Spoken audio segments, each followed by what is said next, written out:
All right. What's up, everybody? How you doing out there? Welcome back to the show. This is last week's fight. My name is Thinker St. James, and tonight we are going over each and every fight from UFC Fight Night, Muhammad versus Bonfim, taking a look and giving our predictions for the upcoming UFC Freedom 250. To do all of that with me, as always, the man, myth, and legend, the Ohio player, Mr. Chase Parton. How are you, brother? I'm doing very, very good. Of course, we had fights on Saturday. It is now Monday, and we get to talk about them. I mean, I have been saying, guys, that this was going to be one to talk about, and of course, we have some stuff to say. So I'm really excited about today. I would say that. Absolutely. Same here. Yeah. I mean, for an Apex card, this certainly was an interesting one and a pretty solid one. A lot of finishes on this card, of course. And then we've definitely got to talk about the main event. So plenty to talk about when it comes to this card. And obviously, I mean, I think we would be remiss if we didn't at least acknowledge the gravity of the upcoming card that we will be talking about before we get to it. We're getting ready for it in the lead up now to the big UFC White House card. Chase, we were talking a little bit before the stream. Are you excited? I am very excited. Like I was telling you guys, I have been trying to spread the word as best as I can. Like what is there better to do on a Sunday? On Trump's birthday? Guys, it's gonna be wrote about in the tribal. I keep telling you that the rain it will hold off. Donald Trump will hold it off. There will be fights on the White House lawn. They're gonna walk down from the Oval Office. It's going to be not only a spectacle, but it's gonna be something that you can't escape. Like they're like, oh, where's it gonna be showing? Guys, turn the fucking TV on. Like it's literally going to be everywhere you look. If you don't think everybody's going to jump on the opportunity to see the fucking White House spectacle, other than the fucking, the other side of the political side, they probably won't Sure. show it probably, but Yeah, whatever. yeah. There's going to be people not watching out of protest, perhaps, but Correct. I mean, this to me, I would say that, like, regardless of where you fall on the spectrum in that regard, I mean, like, just the magnitude of the fight. Take the politics out of it, and Hmm. obviously, I have my own political opinions, all of those kinds of things. Just the fights themselves. I mean, this is a hopefully going to be a once in a lifetime event in the scope and the scale of everything, as far as all of the production and all that part, all the stuff we've talked about, the things that we're going to be seeing in the presentation. But again, you can even take that out of the equation. These are all fights that we all, I think, want to see. I mean, pretty much every single one of them. Maybe Nickel and Dawkins, maybe not in there, but other than that one. But I think that there's a lot on this card that to be excited about. It's going to be airing on CBS and, of course, on Paramount Plus. So we're all going to be getting ready for that. And Sunday night, get yourself prepared.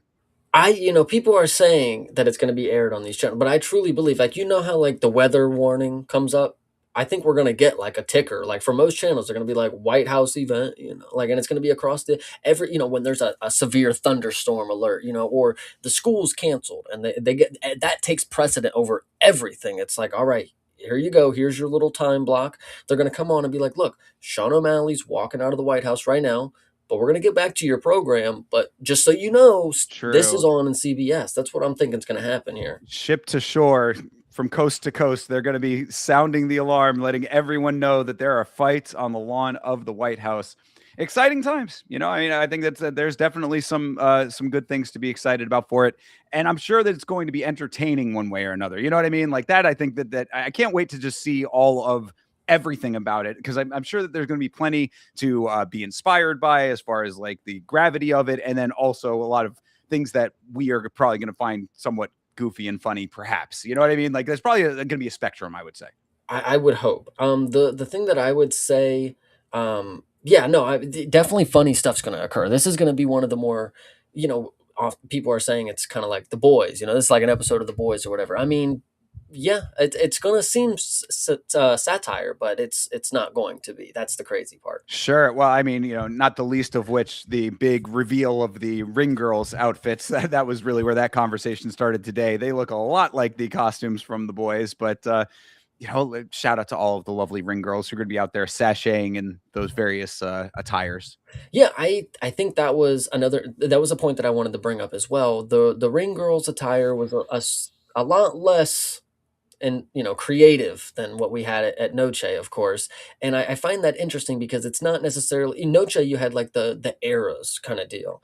This is more just like and you posted the GIF or whatever. This is just Wonder Woman cosplays. Like it's like Sure. not even good ones, really. It seems. Well, I think that the issue there is that, with Noche, obviously it's celebrating, a kind of a broad spectrum of Mexican culture. This celebrating American culture. I guess they did try to have a variety of different like looks to them. So like maybe there's some connection there in some way, shape, or form. I'm sure the costume designer could like describe it and be like, okay, I can kind of see it. But yeah, it does kind of just come off as like old school 70s Wonder Woman. Well, and my thing, I posted the thing that I said about it first is because I know nothing about American history really when it comes down to the nuts and bolts to it. But like, was Rosie the Riveter not like a big thing? Like, I could have that could have been like the easiest costume for one of the women. I would have been like that's recognizable Well, as like well, that's American that's my history or whatever. yeah. Well, that's my thing though. Is I think that if you talk to the costume designer, she can probably say this was inspired by this thing, and this is a Mm, tribute to this thing or whatever. Like, I'm sure that there are connections that can be drawn, even if they're not as like apparent to the naked eye, to the average viewer. You know what I mean?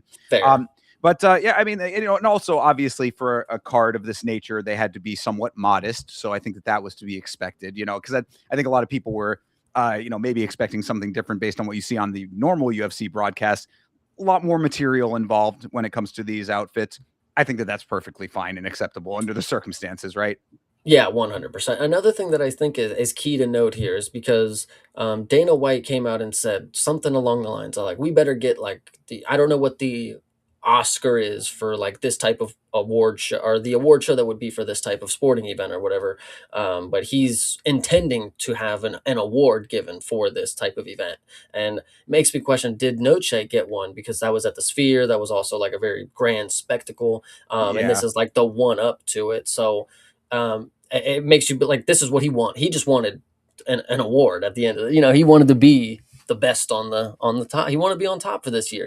Yeah, no, and I believe that Noche did win. I believe it's Emmys. It's a Yeah, television yeah. stuff, so it's Emmys, and yeah, and I believe that Noche did. I think Noche won 2 Emmys, if I'm not mistaken, for some Hmm. technical achievement or something like that. So I would not doubt that this would also garner some type of praise in that regard, if it even happens, of course, because as you know, and as I was talking about. I did not get the video out as I was expecting to. That is, my mistake, and I apologize for that. But there is a lawsuit that has been brought against this event at the last minute. They're coming in right under the line, trying to file an injunction against this. And just to tip the hat, I'll talk about it a little bit later in the stream, of course. But I plan on doing a breakdown of the lawsuit in detail on stream later this week. So keep your eyes on the channel for when that happens. I'll talk about it a little bit later. But we'll see. I mean, do you think that there'll be an injunction? I would say probably not. Of course, there's also been numbers ranging from 25% to 65% as far as chance of rain. I mean, like that's been all over the place as well. So all these different factors, and then obviously security, bugs, all of the things that have been the talking points for this thing are all going to be coming up, and it's just going to be a very fascinating thing to watch how this all plays out. I think another no, you're absolutely right. And the last thing that I think is going to be interesting, and I think this is to what Dana White is his legacy, what this event is supposed to have. Obviously he wants the awards, he wants to down in history, this is the only thing that happens on a White House lawn kind of deal, whatever you want to say. I think this also is going to be something, that claw, they call it the claw. I think he's going to set a standard of what live events could be with this type of device. Like we could have outdoor events anywhere you want kind of deal. You have the claw right here, and people are going to be like Dana White, the originator of the claw, and it's going to be something that live events take on. I think that's also a big part of it. I don't know if it's going to be, but that's the way that I would think of it. Is like because the structure that they've built, they're making it seem like it's some grandiose new thing, and while it may be, it's built in Philadelphia, it had to be shipped over here piece by piece, things like that, but I don't know. I'm thinking of what is this? What are we trying to prove here with this specific device, like the claw itself? I mean, probably form and function, I would think. There has to be something that fits the space in front of the White House and also seats the amount of people that they want, gets enough coverage so that it accommodates what they're doing in the space, all of those types of things. I think.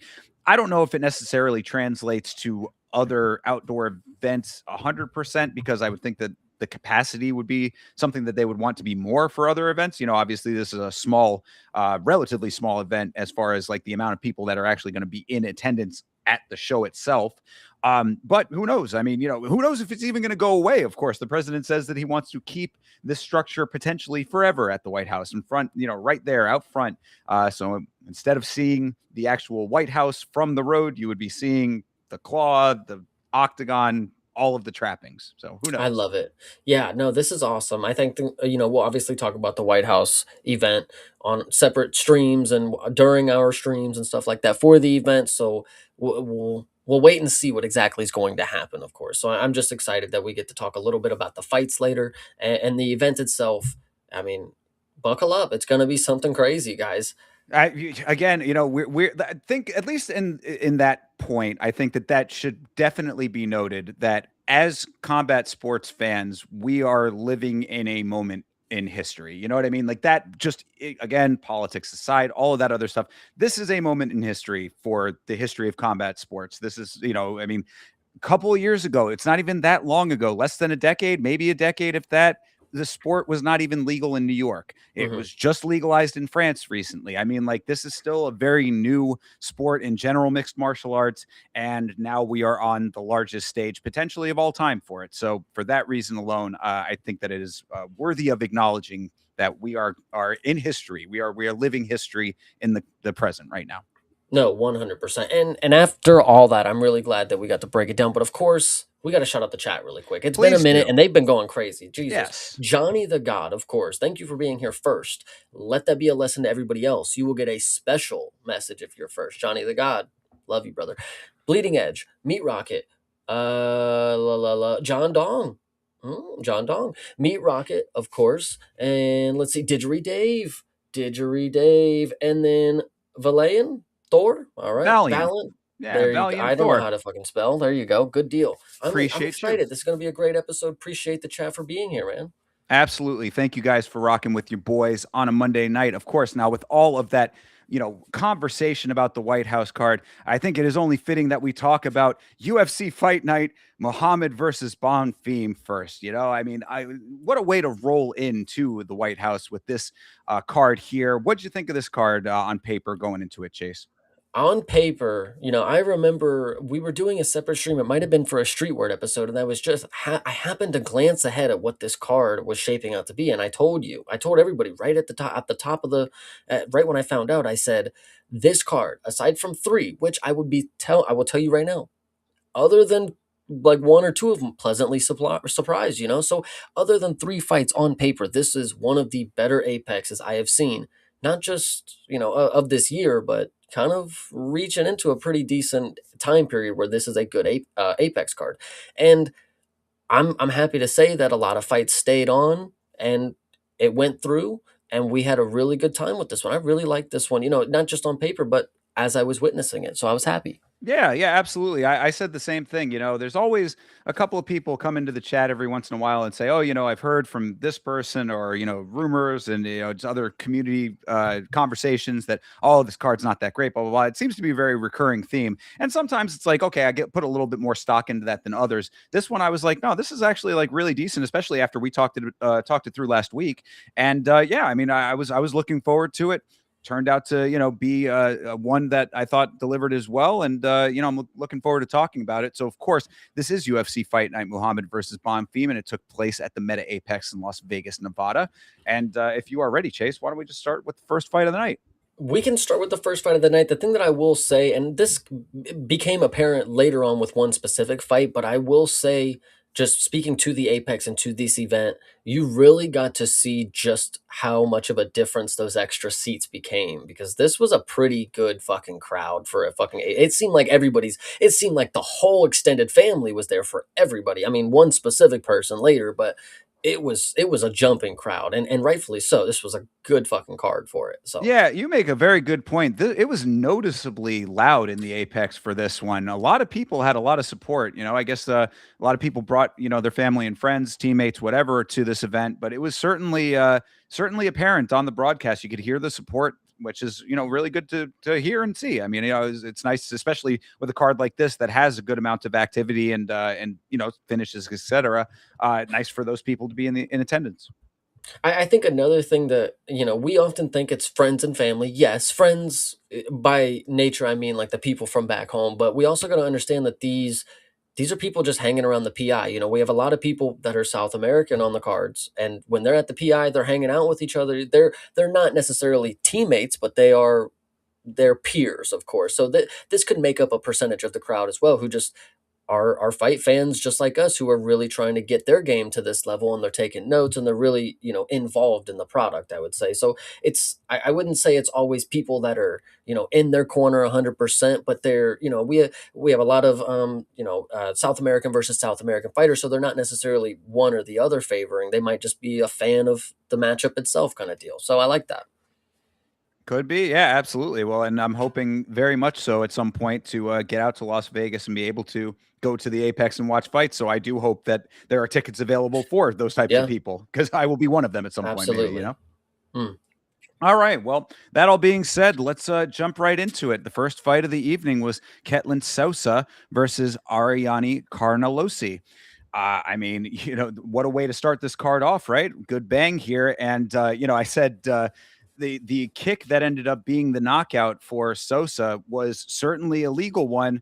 I said Diani Barbosa wishes this was her so Yeah, badly. I was gonna say Melissa Gatto is 100% lucky this was not her opponent, because she would have been destroyed. No, I think this. I was thinking this before the fight. I've seen Carnelossi fight plenty of times, and I think there's something to be said that with a woman with this frame, obviously you got to give her a shot. Like there, and she's not necessarily the best or the worst, but in this fight, Ketlen Souza, we've seen her. I've seen clips of her do some crazy finishes. Which at Noche, there was a clip going around of like what she did to somebody at Noche, and I'm like, damn, I forgot all about this, because her last performance was so bad that, like, how do you overwrote something so great with something so ineffective, kind of deal. And then when she came in here, I'm thinking there's not really much of a threat to be held, kind of deal. But Carnelossi, I mean, she went in there confident with the punches. Souza really, she was really too loose, too confident. She gave her no respect. It was actually quite, I mean, hands completely down, like not even close to her chin. Carnelossi was, walking forward, throwing some 1-2s and stuff, not necessarily landing, but Souza really just found the kill shot really quick, hit her with an overhand, like it was kind of like right on the temple, sat her down, she's getting up, and then just fucking punts her in the head. And to be fair, Carnelossi, she did get knocked down, and she was definitely needing the fight to be stopped, but she took the shot. I mean, she wasn't unconscious. I'll give her that. She had enough chin to be alive after something like that, which is a pretty crazy kick. I'm not gonna lie. So Oh, for sure. Absolutely. Yeah. No, when it comes to that point, I did say that too. I said, this could have been perceived as like a slightly early stop. I mean, like just a little bit, because she was not out, but like she was looking like a newborn deer after the right hand landed, though. And then the kick, it's like, you're exactly correct. This, you could have let her get beaten for a lot longer if you wanted to, but it was probably the correct move to stop it where it got yeah, stopped. there was a tweet going around, and we talked about this on the podcast when Morgan when Melly Costa knocked out Morgan. It's like, it's something to not be unconscious, but to just be looking at your opponent like, what the fuck did you just do to me, kind of deal. Like, and that's kind of where she was at. And I'm not going to be the one to say that this was an early stoppage, because we obviously I have something else to say later, but I kind of agree with you here. She probably could have took an extra shot or two, but hey, she Right. wasn't gonna get up, bro. I don't know. Well, yeah, and definitely pin that for the conversation we're going to have in the fight you're talking True. about. But no, the other point that you made though, about Sosa kind of being a little. We talked about it on the last week. Sosa has like garnered a reputation for herself over the last couple of fights of being like a do nothing fighter, and that's what we all kind of thought was going to happen. For the early part of this fight, she did look like Yeah. that. That's the thing that was crazy to me. It's like Carnelossi came in with so much pressure. She was connecting, not tremendously, but she did have a couple of decent shots. I think she connected to the body like early on, which is like, okay, good. You're starting off fine, but you're not given any kind of space or respect, like you said. And then Sosa just, it's like something clicks where it's like, all you got to do is move forward. Just like, just be the advancing fighter. And then you finally do that. You start actually doing something and wow, good things happen. I mean, what a crazy surprise that was. So that literally was what it was. She started moving forward. Did not allow Carnelossi to be the bully in the situation, and lands the shot, then the kick, all good. You know what I mean? This was exactly what should happen. So hopefully she stays with that. I mean, that's the only thing I would say about this. It's like, yeah, you get a great highlight worthy finish here. Hopefully that continues to translate, because I would say the caveat that I have to it is that I've always kind of thought Carnelossi was not really of the caliber of the UFC, just based on what we have seen. She's never, I think I called her big for nothing. You can definitely, I think, make that case. She's very muscular for a lady, but she doesn't utilize it effectively enough to be like, a fighter that you think has a lot of potential to go higher. So like, are you going to be able to translate that to, farther on down the line? That's all I'm wondering from Souza here right now. Great finish. Can she Yeah, replicate? and it's actually quite interesting because you're asking if she can replicate it down the line. Well, she stepped up to Bruno Brazil, did nothing kind of deal. Yeah. So, Right. but when you think about the fight that I was talking about at Noche, she got like a nasty finish. People, if I don't know if you remember per se, but it was kind of similar to what Alexa Grasso did to Macy Barber, and it's kind of crazy that slips your fucking mind.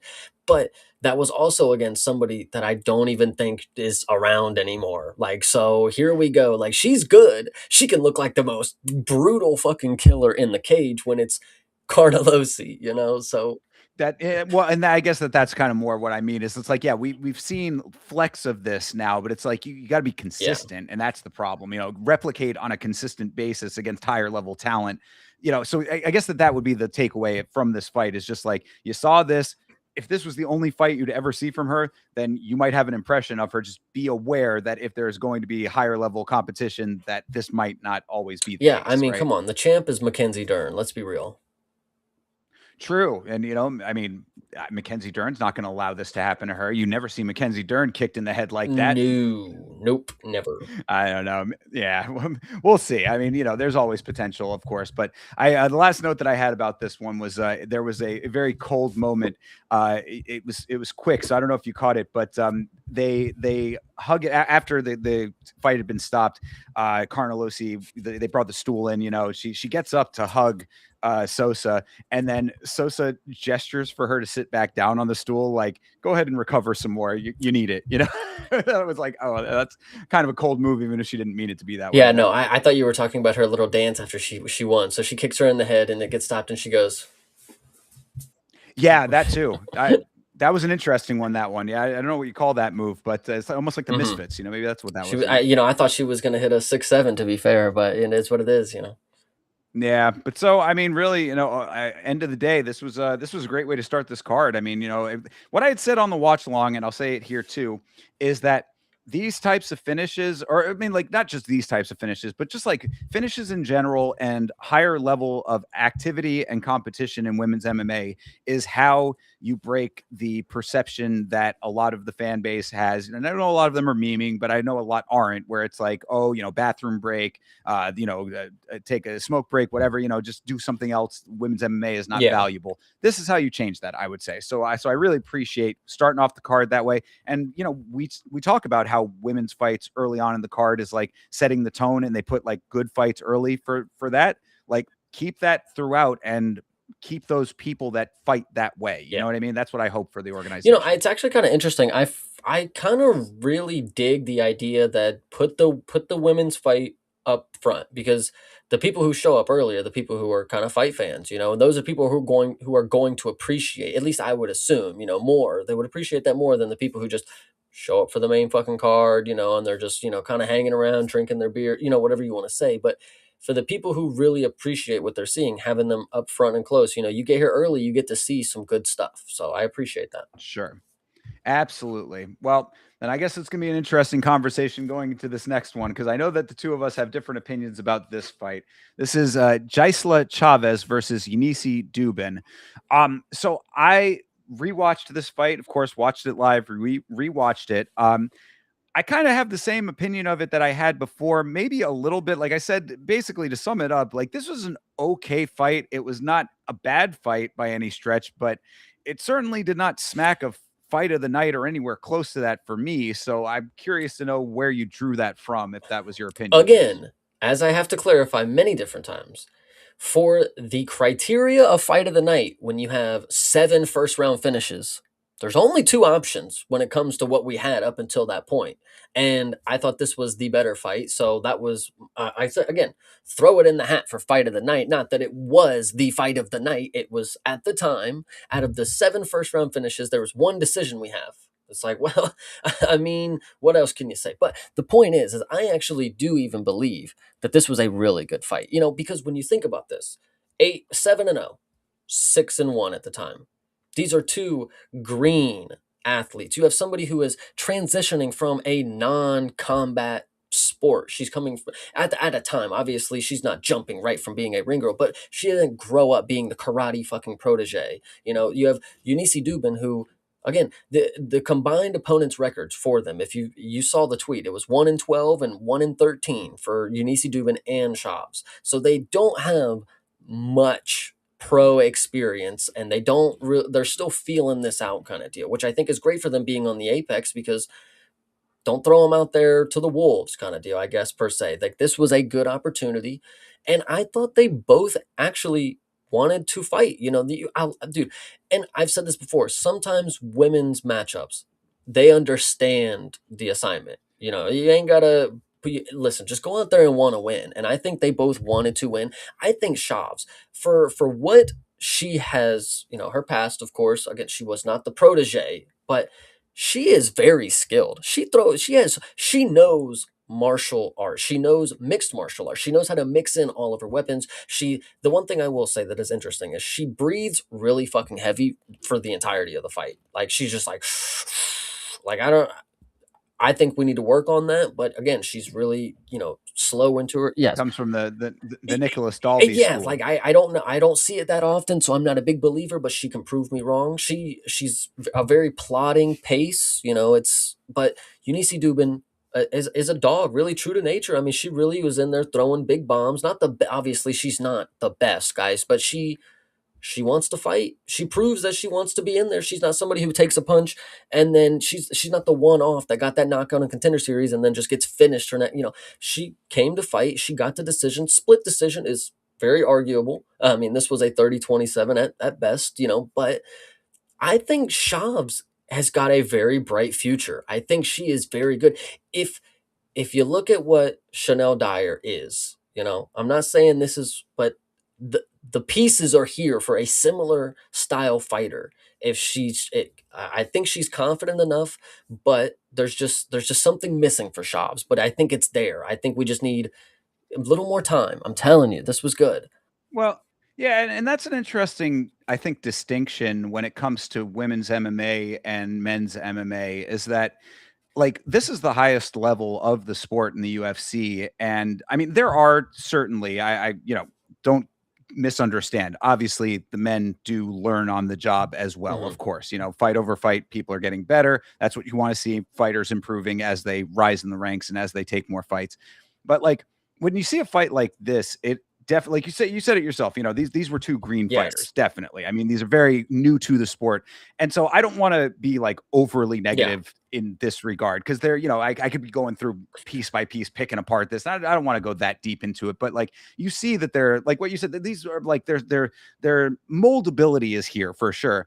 And to be able to learn on the job in the highest level is an interesting dynamic for women often. I mean, like, that certainly is more the case with the women. I would say it's very rare that you have a male fighter that is in the same situation as these women would be, and like doing the same kind of trajectory. You know what I mean? It's to a point too, when it comes to women in martial arts itself, is like, there has to be they don't often start very, very young and be those proteges. That's a very unlikely thing for a lot of women, because they have to be, they get more mature and then they get pushed into it, or Yuneisy Duben was just defending herself against guys or whatever. That's how she started into martial arts or whatever. There has to be, it's not necessarily a gradual upbringing in combat sports. It's like there's a push point where they go into martial arts. So a lot of them are still learning, like you said, because they didn't start out doing any type of physical combat sports. Chaves was the ring girl, you know, like how does that doesn't translate at all to where she's at now. So it's all these new motor skills that she has to learn. So I think you're absolutely Sure. right. And women do listen, they might learn a little quicker than guys. I don't know, but I mean that's I'm breaking it down to myself right there. That's what I would say. Yeah, fair enough. Well, so with that being said, and as the understanding, keep that in mind as the caveat or the overall overarching point that I have when I go through any critiques here. There was a lot of that on display. Like I think it was pretty obvious, like at certain points that they were newer to the game because like in round one especially. There was a lot of shadow dancing in front of each other. They were missing shots a lot. I think that Cháirez over the course of the fight definitely like took control. She won the first round most definitely. I mean like she once she got into her rhythm was able to command the presence. But early on there was some like some times where I was like, are they actually going to get into range to connect? Because like they were really chopping air for a lot of it. But she did take that first round pretty easily. Duben just seemed like she didn't like getting touched, and that's going to be, something that is going to be a huge problem for her going forward if that is the case. Definitely did not want any firefighting, was what it felt like at least, or and again, it could just be being newer, whatever it might be, but She did get knocked it out felt too. You got to remember that. Carly Judice, you know, she true. kicked her in the fucking Yeah, head. So maybe trying to exactly. And play it a then little safer, you know, let's not risk too much here kind of deal. So sure, absolutely. But then you also have Chaves, who's a big woman. I mean, dude, like comparatively, at least Duben might be a little bit smaller, but still, she was towering over her, so the size difference was very apparent. that is another thing, and I think maybe my final point to why I think these are two bright. You know, Yuneisy Duben, for what it is, I'm not going to say she has the brightest future in my eyes because what I'm seeing is not necessarily the most skillful person. Unfortunately, she's a dog. She's going to go in there and fight. She'll take the fight, you know. But uh, compared to Shabs, I mean, at 8-0 compared to 6-1 or 6-2, like there was levels to what we were seeing. But the point that I want to make is Yuneisy Duben. She came in really good shape. Like when you saw her in the back up doing warm ups, I thought to myself, like, man, she looks like she's slimmed out a little bit. Like she looks like she's more comfortable for the weight because when she came into Contender Series, she's obviously not built like some, you know, she's not Carnelossi. So she came in and she looked like she put in the work to get where she's at now. But then on the other end, Chaves is like molded, like she looks like she is just built for martial arts or something. Like she is like not even just, you know, tall, you know, I mean, I think I see where the ring girl status came in with tallness right there. And like she just has like she has muscles, guys. Like she's got fucking triceps and shit that are sticking out of her fucking, you know, she's in really good shape and she's got a lot of skills and she's very, very young. And she seems like listen, she she could fucking do whatever with her looks. She chose to be a fucking fighter, guys. So I mean, I'm cool with it. I like her. Yeah, hey, fair enough. I mean, again, I think that there are certainly improvements to be made that will probably be made over the course of her career. The only other big thing that stuck out to me was, the inexperience was kind of on display in round two when she finally got the back control. She probably could have finished the fight. In the position that she ended up in, she just wasn't able to secure the choke. I think that that's one of those things that like she'll probably like get to the point of being able to have the instinct to just be like take the neck, finish it up kind of thing, because she was really fishing for it. She had the back control and she has so much weight on her too that it's like she probably could have just held her there for a lot longer than she ended up doing that as well. But she ended up kind of letting her wriggle out and didn't secure that. So things like that are the things that stick out a little bit compared to more experienced fighters. But the will to be in there, getting the win in the UFC, she obviously takes this pretty seriously. She got the Dana White's I Contender Series tattooed on her shoulder. So, I mean, she, this is obviously a big part of her life and, takes it seriously enough for that. Uh, get better. Just continue on and keep doing what you're doing better each time. And that's really, what you want to see. And that's what's going to take her into better things. Absolutely. Yeah, this one was pretty fun. I think this was better than a fight that we will talk about later. So it wasn't the best, not the fight of the fucking year, but as of the criteria for what we had laid out in front of us up until a certain point, this was not a bad fight. I like this. I mean, and I'm listen, I like my cat fights. What can I say, guys?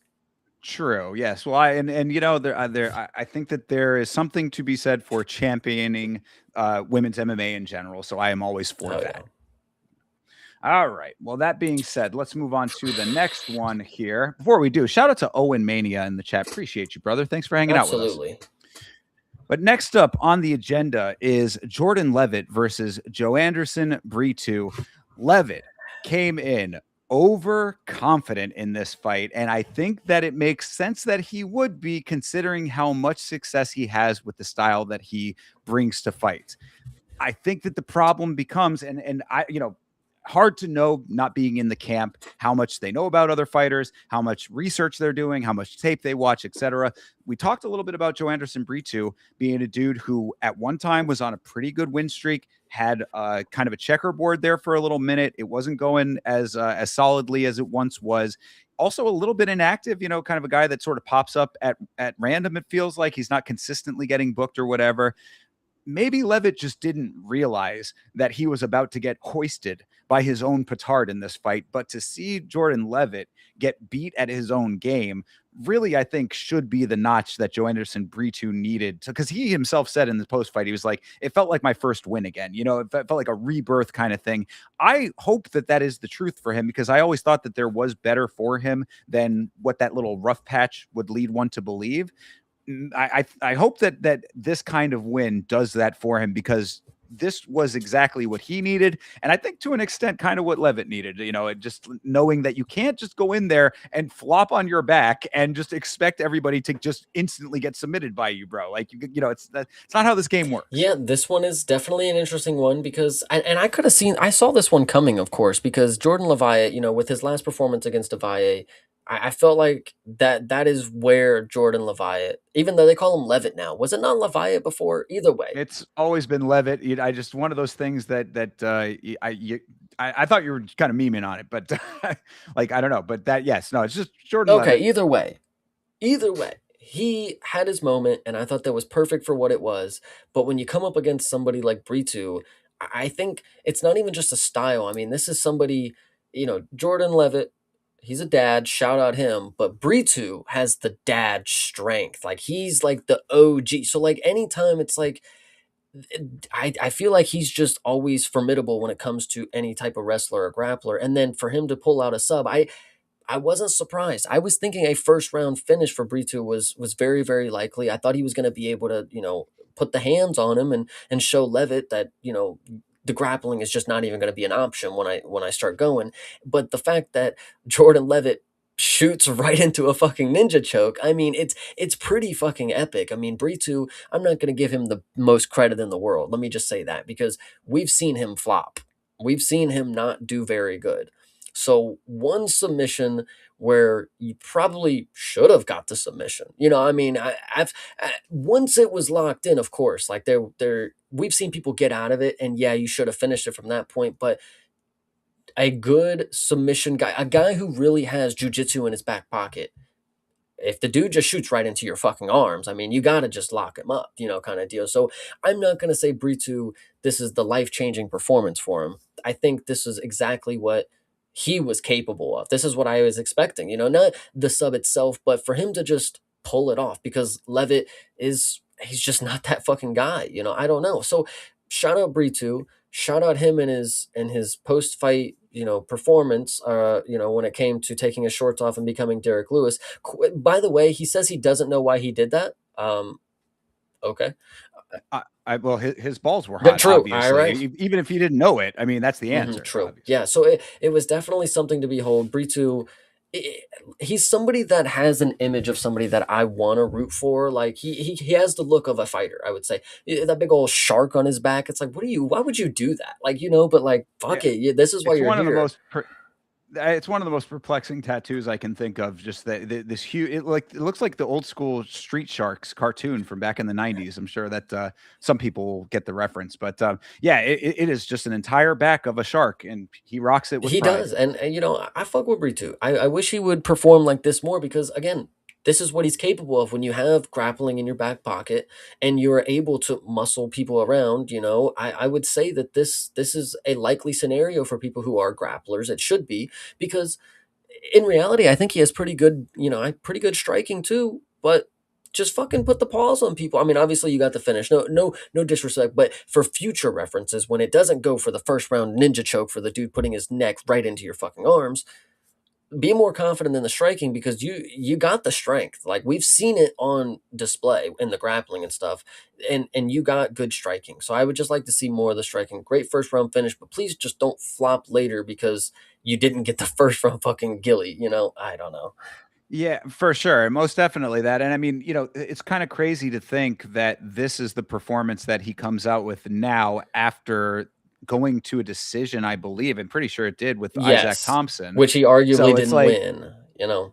right. So I mean, like, it's just it's a crazy kind of trajectory. But that's what I kind of meant when I was talking about it at the beginning of this portion of the review, is just like, get yourself to the headspace of knowing that this is who you are as a fighter. You're able to submit a guy of this level, whether or not it was because he put himself right into the choke, is, whatever. You can just put that to the side. Point is, he did it. So it's like, just go with that confidence with that. And like you said, I mean, the only thing I would challenge when it talks like the striking is that when he did have the opportunity to strike, he was a little wild with his striking. Like he went for some crazy like haymakers at a distance that looked a little bit sus, I would say. You be careful against some better strikers with that. But he was able to parlay it into better work later on. So, good on you, I guess. If that ends up being the thing that works, far be it from me to tell you what you should or shouldn't do when you end up getting a first round submission. True. The last thing I want to ask you is about Jordan Leavitt's haircut for this fight, and he is somebody who comes in with a lot of different styles, and I respect the guy for this one. I kind of dig what he had though. It is very interesting. It is the one all around, I guess, and then he's got like just the little fade up here and then apart, and it works. Confidence is key. If you pull it off, you pull it off, I guess. I'll tell you something, Chase. This is something I didn't even say this on the watch long, but I'll tell you right here Mhm. on the podcast. Would it surprise you to know that I at one time had a hairstyle very similar to his? Just shaved head, patch of hair in the front. People would ask me, "What's that all about?" And I had zero answer for them. No answer whatsoever. It was just something to do, Hmm. something different. So I say that to say, if he has a reason for it or if there's any kind of logic to it, I would like to know what it was, because I had it and I didn't have any. So please tell me what it's about. But I mean, I guess it worked. Like I didn't. His was a little bit more low than mine. Yeah. Like I actually had like a full, like it was like almost like the entire like front of the hair, and like I ended up letting it go a little bit longer. So like I don't know rhyme or reason to it, but like I want to know what it's about. Like is there any purpose? Is there any kind of more deeper reasoning is what I'm I saying. do not know those answers, but I will say shout out to my guy Gates972. He's almost as bald as Jordan Leavitt was in this fight. So shout out to him. Hopefully True. it's growing back soon, but I don't know if it ever will, brother. But shout out to you. Indeed. Well, and hopefully Jordan Leavitt comes back with even another hairstyle and a better game plan in the next one. Because, like I said, that's the one last thing that I wanted to say about this fight when it comes to Leavitt is that like kind of what I started with. You have a definitive skill set. We know this. Everybody knows what you do in there, especially if you saw the Yadier Del Valle fight. Like we know exactly what your strategy is. We know what you're good at this point. Like you have to have like you have to parlay that and utilize that better. Like you cannot just have that as the one thing. We talk about this all the time. It's mixed martial arts for a reason. You have to have a broader skill set and a broader application of the skills that you have as your core. And I think that if you go in there and you're instantly, taking yourself down basically and just assuming that you're going to figure it out in the moment, there are going to be people, much like what happened here, who are going to have answers for that. And I just think there needs to be a better approach. That's my final Yeah, thought. 100%. I can live with that, but yeah. Shout out Fair Brito. enough. Yeah, Brito. yeah, I don't know how absolutely. that works. Yes. Don't know how it works. Joanderson, yeah, Bree too. Yeah, big make 'em up with pronunciations. Wait until we get into the Eh, Polish There we fighters. go. Yep. But yep, see, there you Right. go. Right on cue.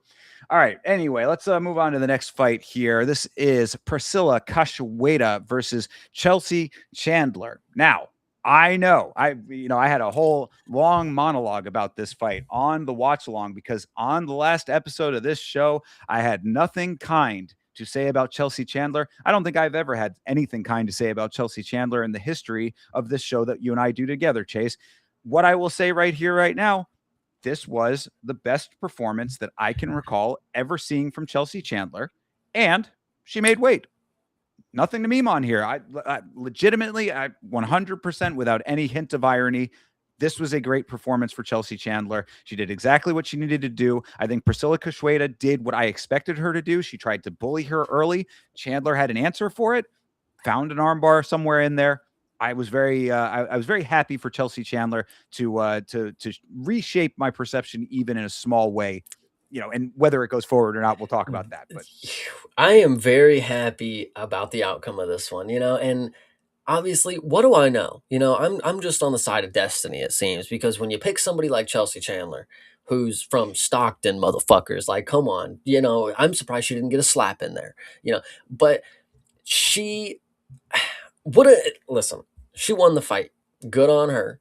What I will say is if you are somebody out there who doesn't see the vision yet, even if after a finish like this, which she got the knockdown. It was kind of weird. It was kind of an interesting one. I don't really know exactly what shot really did it, but she fell down and then she worked towards an armbar against somebody who really doesn't have much grappling, prowess, I would say. So good on her for showcasing that she does have the hands and she does have the grappling all in one fell swoop.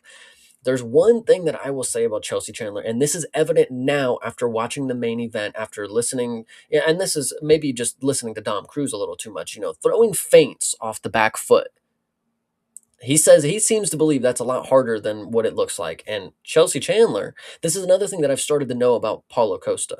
Feints by moving backwards. And all he does is feint, move backwards, and then finally unloads a just monster shot. It is a tactic. I'm with it. And I think Chelsea Chandler, I think she does kind of have this, her style's really funky. She has this like slap your hand away style. And it's like it's like, what are you even doing out there? But it's effective in women's MMA. Unorthodox is still something that we don't really see that often. The closest that we maybe get is like Juliana Pena. And, she's, whatever you want to say. But Chelsea Chandler, in a way, I feel like this was a clean victory for her. I mean, she played the outside, she set up the feints. Priscila Cachoeira, when you watch her, and she's got this stance where she's got her hand in front of it, like she looked like she was Nate Landwehr, and I was like, where have I seen this before? Where she's just got her hand right here, she's blocking her own fucking eyes from the shot. Anyway, I feel like Chelsea Chandler proved not only that I'm just lucky and I just randomly can pick somebody who has fate on their side for the day, but I think she truly made me a believer, and I really think that's important. As somebody who's 7-4, there's you can't judge that the same as whatever she said. She was injured. She has lost to the 1 and 2 person in the it's fucking bantamweight. There's like 4 people who are just uneligible to be at the top right now. But the Jocelyn and Norma Dumont, she has lost to those people specifically, and she is 7-4. Her last fight was against Jocelyn, who is now on a 6-fight, win streak or whatever you want to say. And she didn't get finished by him. So I think it's really interesting if she says she was hurt and she took the fights and she wasn't able to make weight for extenuating circumstances. I will believe it because she made me a believer in the product right here. I think she's on to something, guys. I'm sorry to tell you. It's like I say all the time in these exact situations, just make me a believer and I will start believing. Like, that's all. Win your fights, win them convincingly. Exactly what she did here. And again, I go back to the original point. Priscila Cachoeira started this fight exactly as I expected her to. She was bullying Chandler around. She was not giving her any space. She tripped her at one point. She kind of just like thudded her onto the ground. I was like, oh, this is exactly what I kind of expected here. Did you see hers? Did you hear Herzog in that moment? Whenever she tripped her up and she's on the ground in her guard and she's like, trying to make a move, and he's like, make a move or let her up. Make a move or let her up. Oh my God. Make a move or he said it like 8 times. It's like, bro, she's not doing anything. Like, are you gonna listen to yourself? How many times is enough? I don't know. Well, I mean, I at least give him the credit to not just immediately do it like that other referee, if you recall, just going in there and saying, "Oh, time to Yeah. stand up." Like, wait, what? Yeah, Sumadarji got a little upset about that, as he should have. But yeah, no, Herzog obviously taking every opportunity that he can to insert himself into a fight in any way possible. But no, I think that all ended up going correctly, and I think again, Cachoeira wanted that, event, like, she really what you're supposed to do, and what I think all fighters should do, is if you want them to stand up, just take a step back. But she didn't do that. But either way, she wanted that to happen because she was like having the success in the bullying situations that she was putting her in. I thought this all started out exactly correctly. It's almost like when she got tripped, it kind of flipped the switch for her, said start turning the tides, because that was when she immediately after that tagged Priscilla. And then I thought that she showed off some really solid wrestling in this fight. The What? the wrestling was really good, but I would really just and maybe I'm glazing a little too hard, but if you are somebody who is a jujitsu fan, this is as textbook as it gets for a fucking armbar. I mean, it shows you that, patience is a virtue, whatever you want to say. Like, she really took her time. You could see her setting it up. If you know what you're seeing, she had the arm lock, she had the leg over, and all she needed to do was sweep, get the leg over top and pull the arm. And this was a clinic really in the grappling. And I think that really just goes to Priscilla's grappling. I mean, for her to make it look so textbook, so clean of an armbar, like there was, come on, we've seen people do some interesting things to get out of situations. It kind of looked like Priscilla just she's just not equipped for it. And she's not able to have that kind of dog in the grappling is what it seems. The last time she tried to do it, she fucking tried to poke somebody's eye out. I don't know if you saw in this what her tactic for getting out of this one is. She put her foot in Chelsea Chandler's mouth. Did you see that? That was pretty funny. No, that's funny. Yes, No, I did not see it that. was good. I appreciate that. By any means necessary, she's learning from the Mongolians, Yeah. perhaps.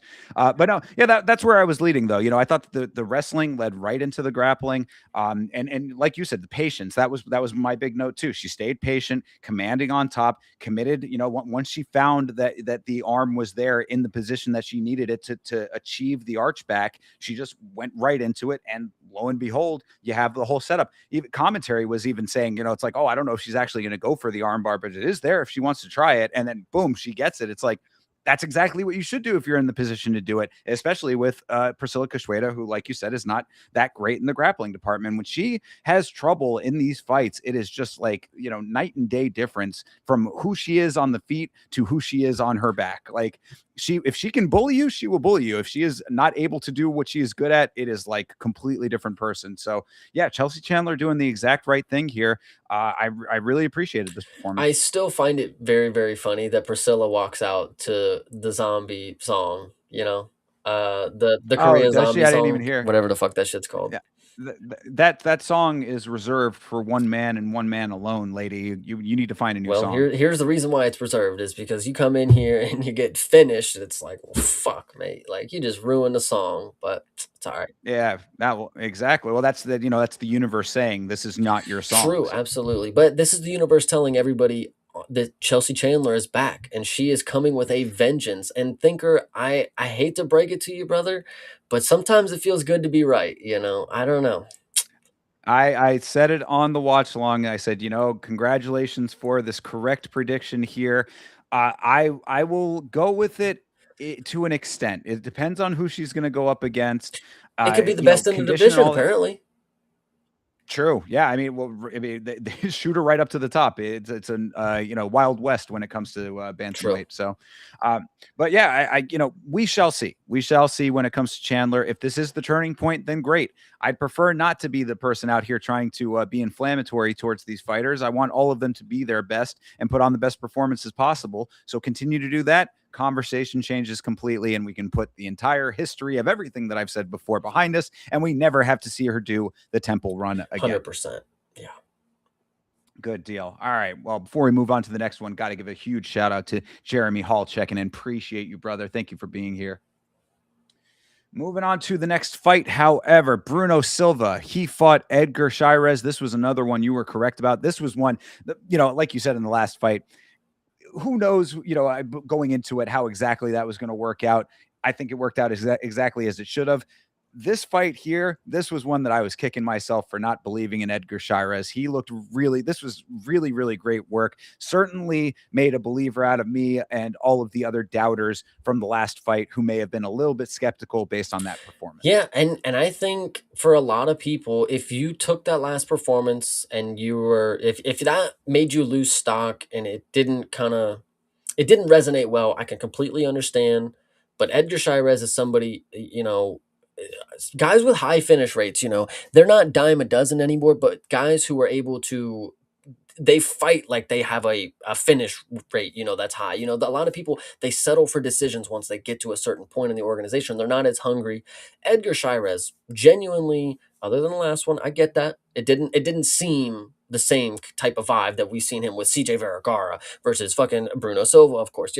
This dude, I mean, he wants to fight, and I really appreciate he has the tools to be very dangerous. It's not, the Dominic Cruz was talking about, it's the arms, the reach. He's got really the jab.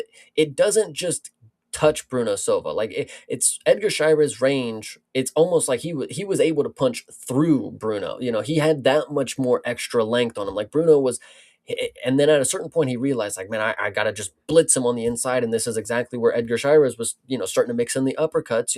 He was feinting it a lot.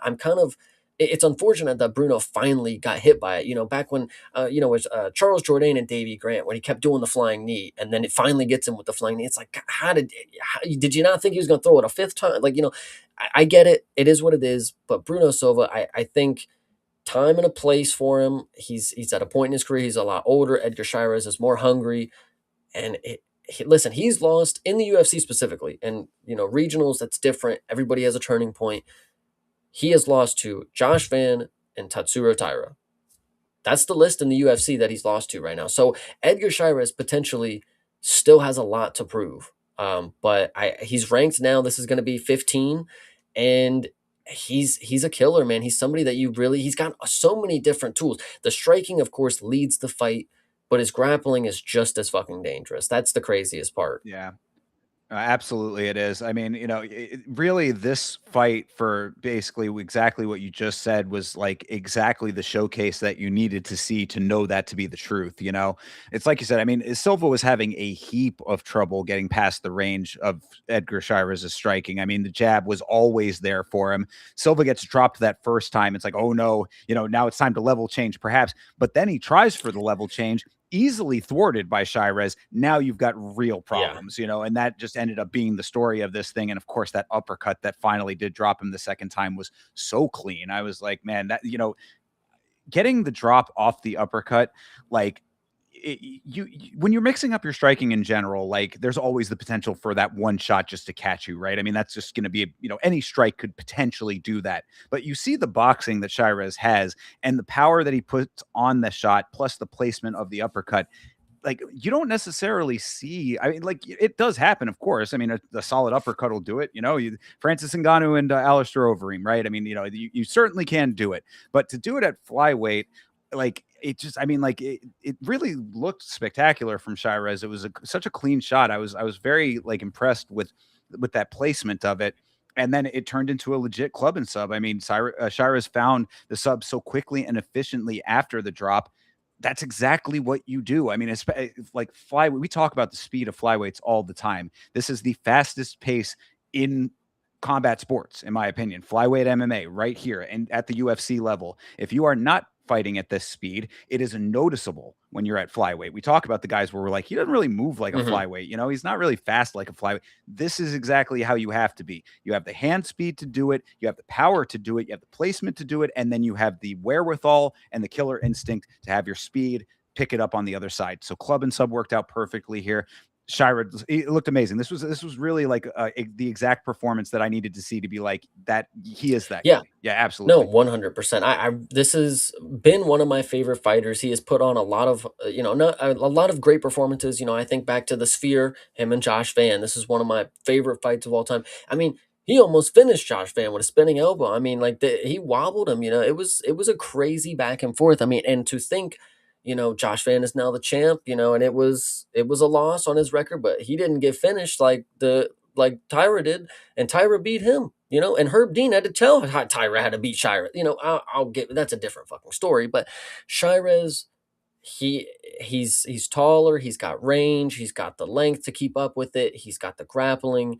He really does seem like kind of the when you see the takedown defense after he dropped him. I mean, it looked obviously those aren't the cleanest takedown attempts, and we'll have to see somebody who's relentless when it comes to takedowns against him. But for what it looked like, guys, this guy is he's a package. This guy's fucking good. I appreciate him. And if you guys didn't know, check out the tattoo. He's got that fucking dog in him.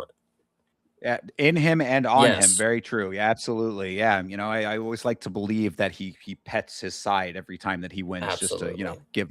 pay homage there. So shout out to him, and shout out to his grandfather that helped him out. I always think that that's a It great was story the when it comes to he Cháirez gave too. him the truck, right? Or something like that. Yeah. Yep.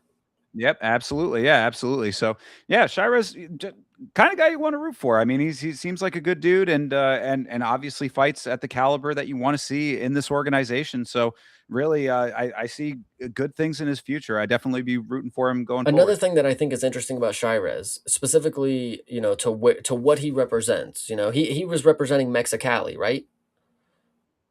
Yeah, I think so. Don't see that very often. That's just interesting to note. I just find it that's that it, Well, that's a place in Mexico.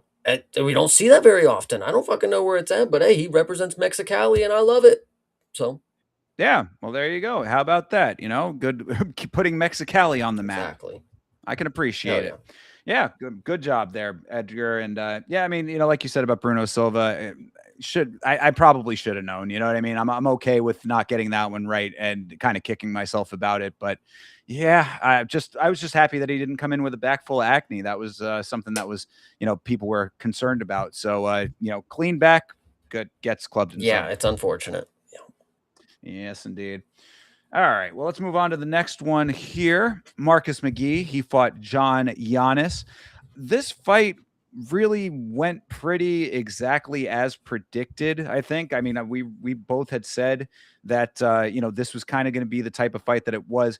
Yannis delivered, I think, better than maybe some people were thinking he might have. I thought he held his own pretty well in this fight in the big picture, but Marcus McGhee, as clinical, technical, proficient in his striking as he always is, the exact type of pace that you would expect. I really don't think that there were many curveballs that I saw in this fight, but a good fight nonetheless. This was a pretty good fight. I think for John Yannis, I mean, to have 3 fights in the organization or 2 fights in the organization up until this point, you know, not a lot to lose getting this opportunity. It is a very big step up in competition. So for them to give him this opportunity, for them to ask Marcus McGhee to take, you know, the risk here, you know, if you lose to this guy, I mean, what's there to say?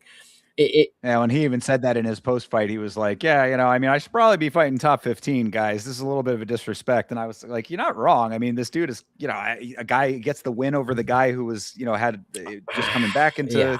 into combat sports. This was it was a slight slap in the face to Marcus McGhee if you really think about it. But anyway, sorry, I didn't mean to No, no, interrupt. you're absolutely you're fine. This proved that John Giannis is, I mean, he's capable.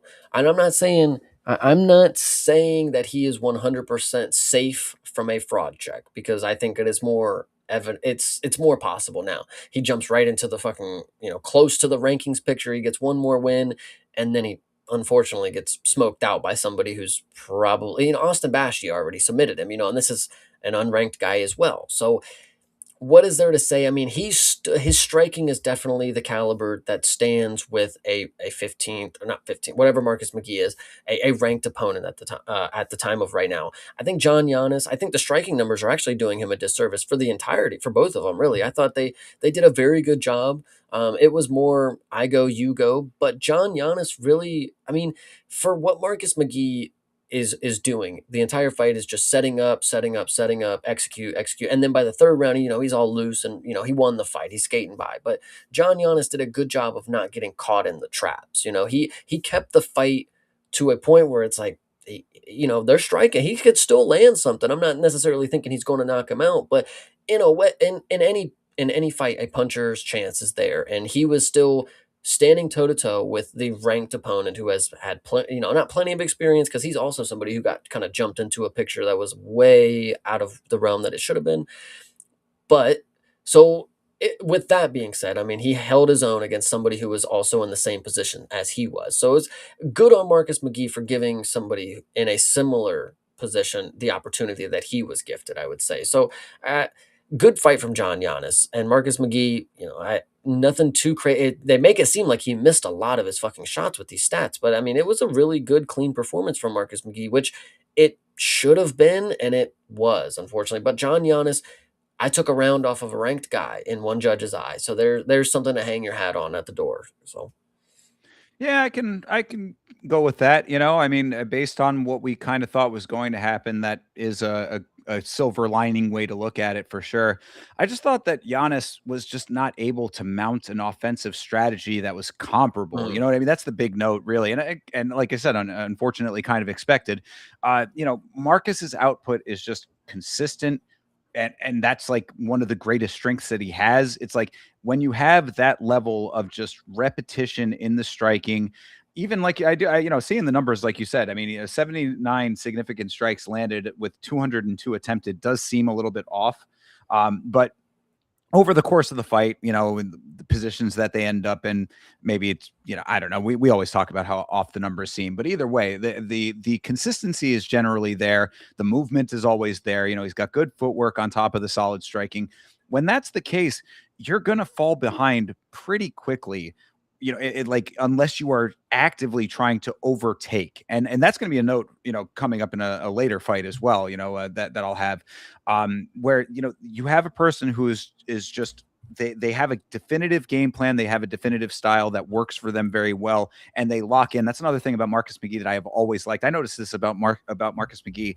I think in the very first fight that he had in the organization, I was like, this guy defines the flow state to me. Like when he locks in, like he is just right in there. Like it is always clicking when he gets off to the races, like he gets himself into a flow state that he can just stay in very soundly, really no distractions.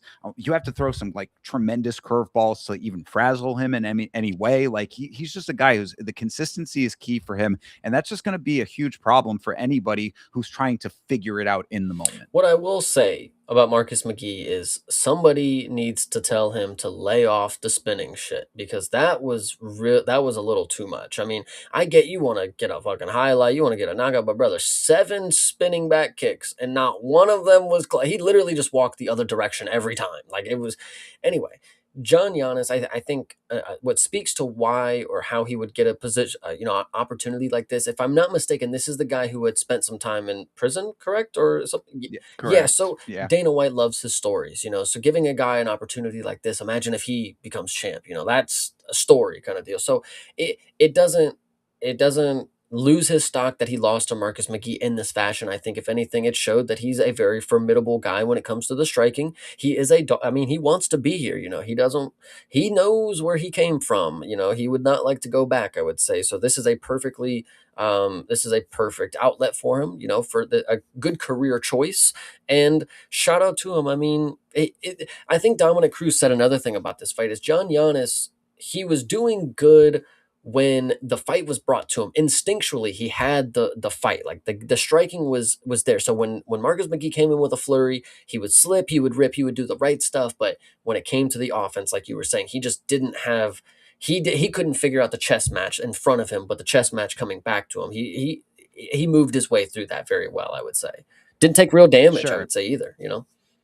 Yeah, well, it was that type of fight where, I mean, there was a lot of tagging. So, I mean, I see Johnny the God saying that, it seemed like McGhee might have been a little hesitant to throw any like big shots. I don't know if I necessarily go with that 100%. Like, I think it was just the type of fight that they were in didn't necessarily lend itself to that. And also, McGhee is not really that type of guy either. It's like he's not really a bomber kind of striker. Like, he really is just the machine type of striker, repetition, again, like I liken his style to like when you see the cogs in a machine going round and round, it's just like that, where it's like, okay, you flip the switch on and it's just Yeah. just like that. Now you're in the motion, you're in the cycle there. So, I mean, maybe that would be something that, could benefit him, is maybe taking a little bit more of a chance on some bigger shots there that are not those spinning attacks that you're talking about. That might be the better way to go.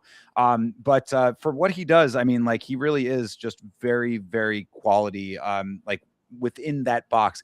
I think that getting outside of that box might be like the next step for him if he wants to do that. But he is an older guy in the sport. He had his shot at kind of being higher up in the rankings.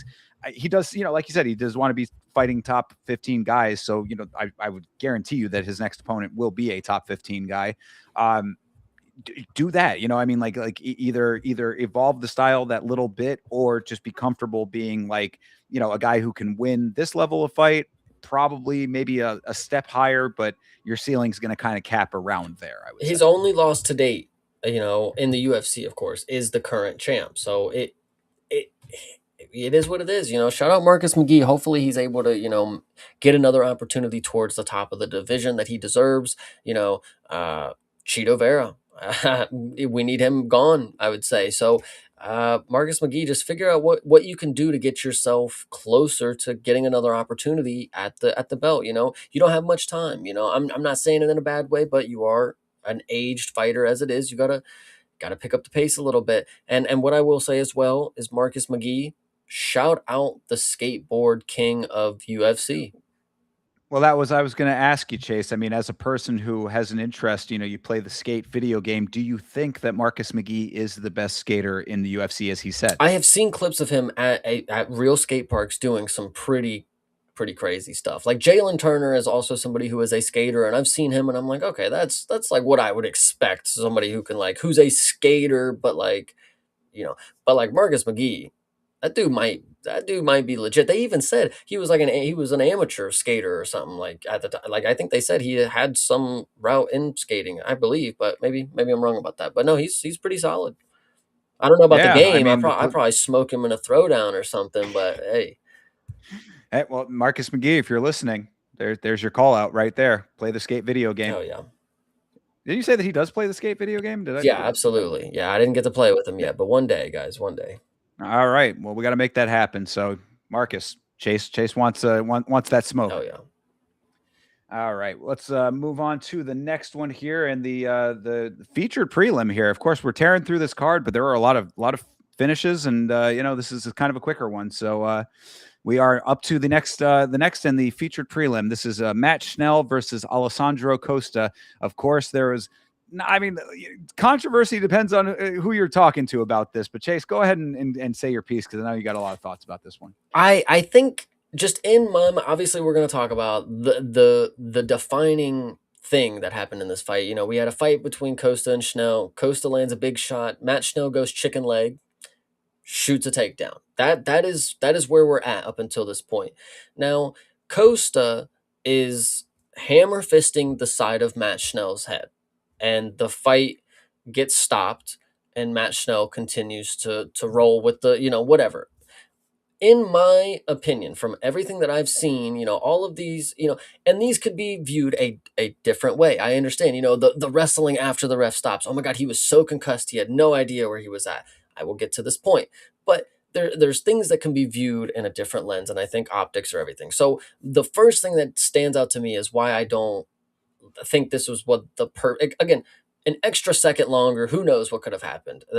I'm just saying, from my point of view, it seemed a little early because, yes, he gets wobbled, but he shoots a takedown, which people said he wasn't intelligently defending himself. Okay, he shoots a single leg takedown and he is holding on to the leg. His head is turned inward to where he's not taking the punches on his face. And then this is where I'm confused on where these are legal shots, because when you're watching it, you can see where his hair pattern starts in the back of his fucking head. That's why I'm confused on, okay, if these are legal to some people, at least some of them were not, because the only thing I can see is the back of his head, really. And intelligently defending himself while he is turning away from the shots, holding on to a takedown attempt. And then you would say, well, he's taking unnecessary shots and he's not doing anything to advance the position. If you are to believe Matt Schnell, which I am in this situation for the instance, if he is not, as hurt as you would believe, he's not unconscious from these shots, why should I have to change the position if most of these, again, and I haven't even brought up the main thing, why would I change positions, which, if most of these shots that are landing are hitting my shoulder first, and then they would, roll on to, yeah. It's the same thing as like rolling a punch. Like if you take the impact on one portion, the second portion that it hits is not necessarily going to be as impactful. And to the point of him wrestling after the fact when the ref stops it, I think there is a point to, if I am completely, not completely, of course, wobbled, but if I am still in the headspace that the fight is still going on, I would be probably thinking, I can't believe you stopped the fight right there. Like, that's why I think he continued going. It's like, there was no fathomable way for him to think that you would stop the fight if I'm indeed not hurt, not moving because the shots are not hitting me directly, and if they are potentially to the back of my head. I, I think there's just a lot of things in my point of view that I would say interesting stop, maybe could have went a little longer, or we could have said, hey, back of the head, watch the back of the head, to where then he would have to switch what he's doing instead of continuing to smash the only portion of his head that is visible, which had to have been the back of his head. Now, I would also like to point out, I showed my father this clip, and he did not agree with me. So he is on your guys' side. That was a fair stop. He was out, and I'm like, let me reiterate the main thing before I let you go is, then this is what I think is most crucial. The shots were hitting his arm and shoulder first. That's what I think is key here. So go on. Okay. So just to address all of these things then, in some type of fashion, as I always say, the Mohawk zone is the barometer for back of the head. It is not just anywhere in the region of the behind your head, behind your ears. It is the specific zone. So the metric that I have always been told, and what I use as my own barometer as well, is you throw the C up like you're cripping, take the C, put that on your neck, and you run that up and up to the top of your head. That is what they call the Mohawk zone. That is where strikes are illegal. Anything outside of that is a legal strike. Behind the ear is a legal strike.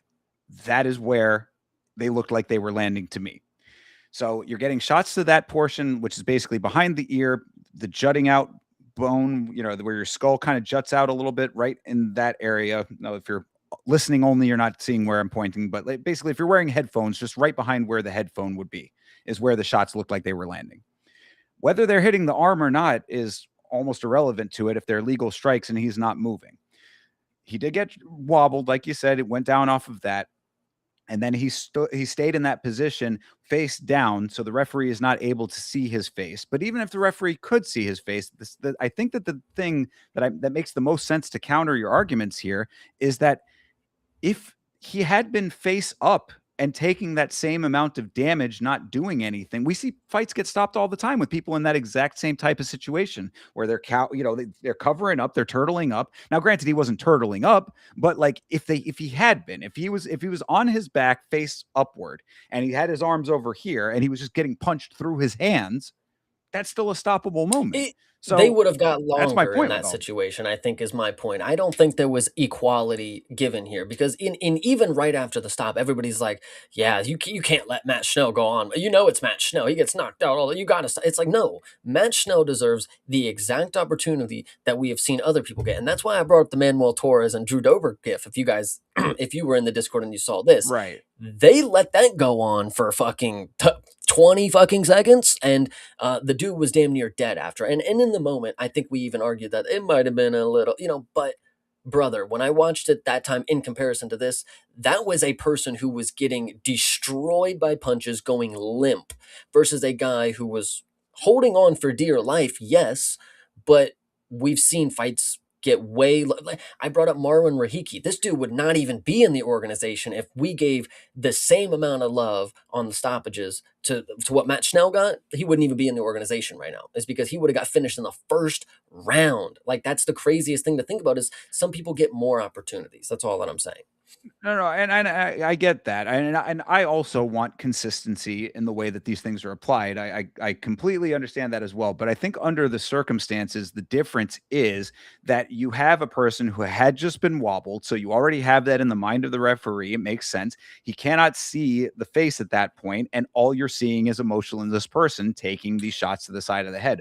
All of those things equal up to a good stoppage at that point. Like, you know what I mean? Like, I think that all kind of tracks, like, under the circumstances. And see, and I agree with that point because I even brought that up. I think the ref, you can trick the ref sometimes. Like the ref can be wrong, and I think this is one of those cases where he was spamming enough punches where the ref kind of felt bad in a sense, but from a viewer who's watching, and when you watch the replays, I think it's even more when because I was in your stream and I'm like, you got to watch the replay, man. Wait for him to show the angle where it's him literally hitting his arm, and then they didn't show that angle of they showed every other angle of the replay, but not that one up after the finish, which I find interesting. They even showed an angle which had Matt Schnell's face, like, I and saw that one. I know the one you're his talking about. eyes never roll back. And again, the ref is Yeah. not supposed to be under the fucking canvas looking at, obviously, but I think there is an element to the ref can be wrong, and he can be, in a sense, fooled that there's something more happening than there is, I would say. But again, no, I don't. But that's what I don't think the ref is wrong though, is because I'm saying that, like, if you're in that position and you're not doing anything to counteract what is happening to you under those circumstances as they were, that is the right call. That's the right thing to do, because it's like it's not the ref's place to then to say, oh, is he going to, like, because look at it from the other side. I always say that's the other thing to the other way to look at it is like, had he just let him take 10 more shots in that same position and Matt Schnell did not do anything still at that point, then it's like, oh damn, dude, this ref really just let him die out there. He was really just letting him, take all of these unanswered shots. So it's like a lose-lose situation in that point. Like, I think that, like, again, you don't have to be knocked out to not be intelligently defending. I think that's the other point that CTE made. Shout out to CTE. Again, I just don't get the intelligently defending portion, because when you have somebody who is shooting a takedown, okay, he's there. He's in the fight still. He is shooting a takedown. He has got a grip around one leg. And then also to the point where if you are on the fighter's side who does not believe that it should have been stopped, I bode the question: if the shots are hitting his arm, again, you as the ref, if you think that that's what's enough to stop the fight, I'm gonna side with the fighter here who was upset at the stop. Why would I stop attempting my single leg takedown if you're hitting me in the arm? Like, and that's what I'm seeing. It's like, bro, he's smashing his shoulder. Okay, a few got through, but it's not like 10 unanswered shots to the back of the head. And then when it's like, I mean, if it did happen, I'm still sitting here watching them hit his arm first. So from the fighter who is saying it shouldn't have been stopped, from me thinking that it should not have been stopped. Again, I could see it from the other point of view, and like, yeah, he's sure. I mean, again, but the thing that I'm saying is the ref was played here. It was not the most brutal beatdown that you guys have ever seen. I think we're blowing it out of proportion. But I think you're blowing the single leg out of proportion too. I mean, like, I think that he did go for the leg, but then Costa laid on him and was beating the side of his head. The single leg attempt was over at that point. No, the most conclusive evidence to me is that the shots were not landing clean. I mean, arguably 3 of them, sure, but out of the 15 that he threw, I'm watching them hit his arm. Like, I genuinely am watching a fist hit an arm. And that's, but again, what does that matter if he's landing shots that are not being responded to? It doesn't matter what part of the body it's hitting. Why is that playing into the fact that he's not doing anything? I just think we would have a problem if you saw somebody getting held up against the cage and somebody spammed thigh punches, and because he didn't answer back, that's a TKO. We would have a problem with that. Like, so, and that's the way that I'm seeing it. If he's getting hit in the arm, there's no TKO that's like applicable here. Like, I don't know. That's the way that I was seeing it. If he's getting hit in the back of the head from the only visible point, again, you're talking about the mohawk. Again, if he's like this with his head pointed out, a fist is only so big. Like, a skull, a fist with a glove on it, like, there's only, if his head is turned away from the punch, again, intelligently defending, should he have done nothing? Like, I don't, where was Matt Schnell going to win here is my question, because it looked like to me He wasn't. no win as in getting an opportunity, because I'm getting punched in my arm, I'm on a single leg.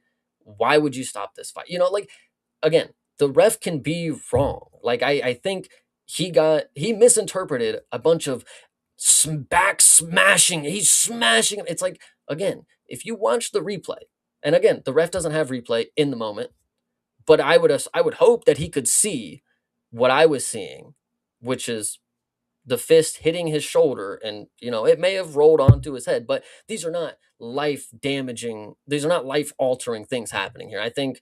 And and I'm not even the biggest fan of Matt Schnell. This is what the point comes down to too. It's like, I would do this for any fighter. It's not just because I love Matt Schnell and I'm the biggest fan of Matt Schnell. It's because I want, when my fighter has the opportunity to fight back and they don't give it to him, I want to be able to fucking say some shit about it. Because if I didn't say it about Matt Schnell, I can't say it about Josh Van. I can't say it about Édgar Cháirez. I can't say it about anybody if I don't bring up the fact that Matt Schnell, in my personal opinion, should have gotten a little longer. But that's just me.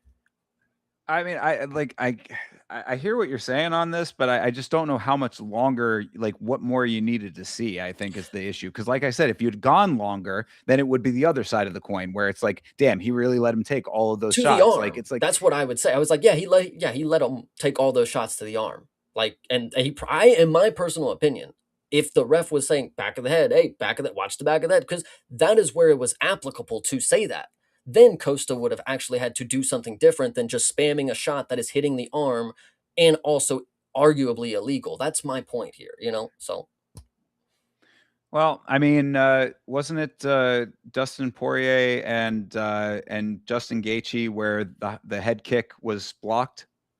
That still knocked him out. But this So, didn't I mean, knock Matt Schnell out though.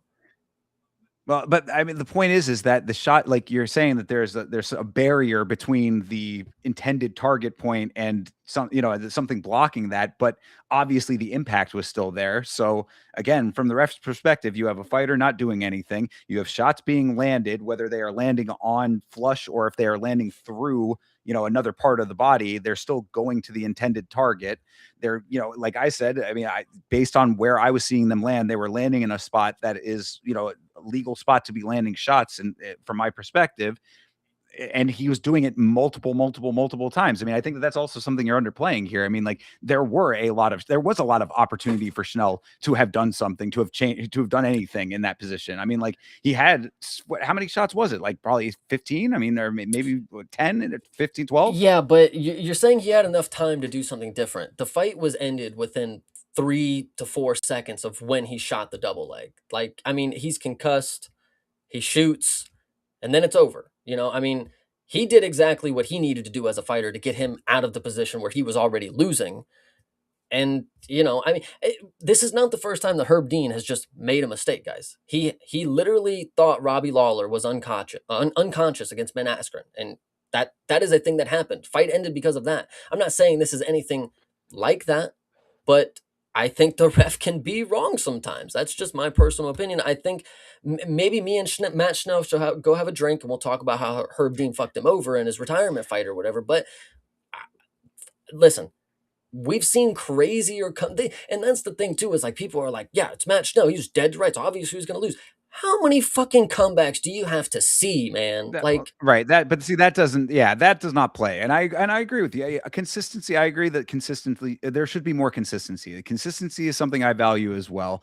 I think that Matt Schnell's biggest asset in this whole conversation is the fact that he did try to continue after the fact. You know what I mean? Like he at least had the wherewithal to know that there is at least a case to be made that this exact conversation could happen because he took the action post stoppage that he did.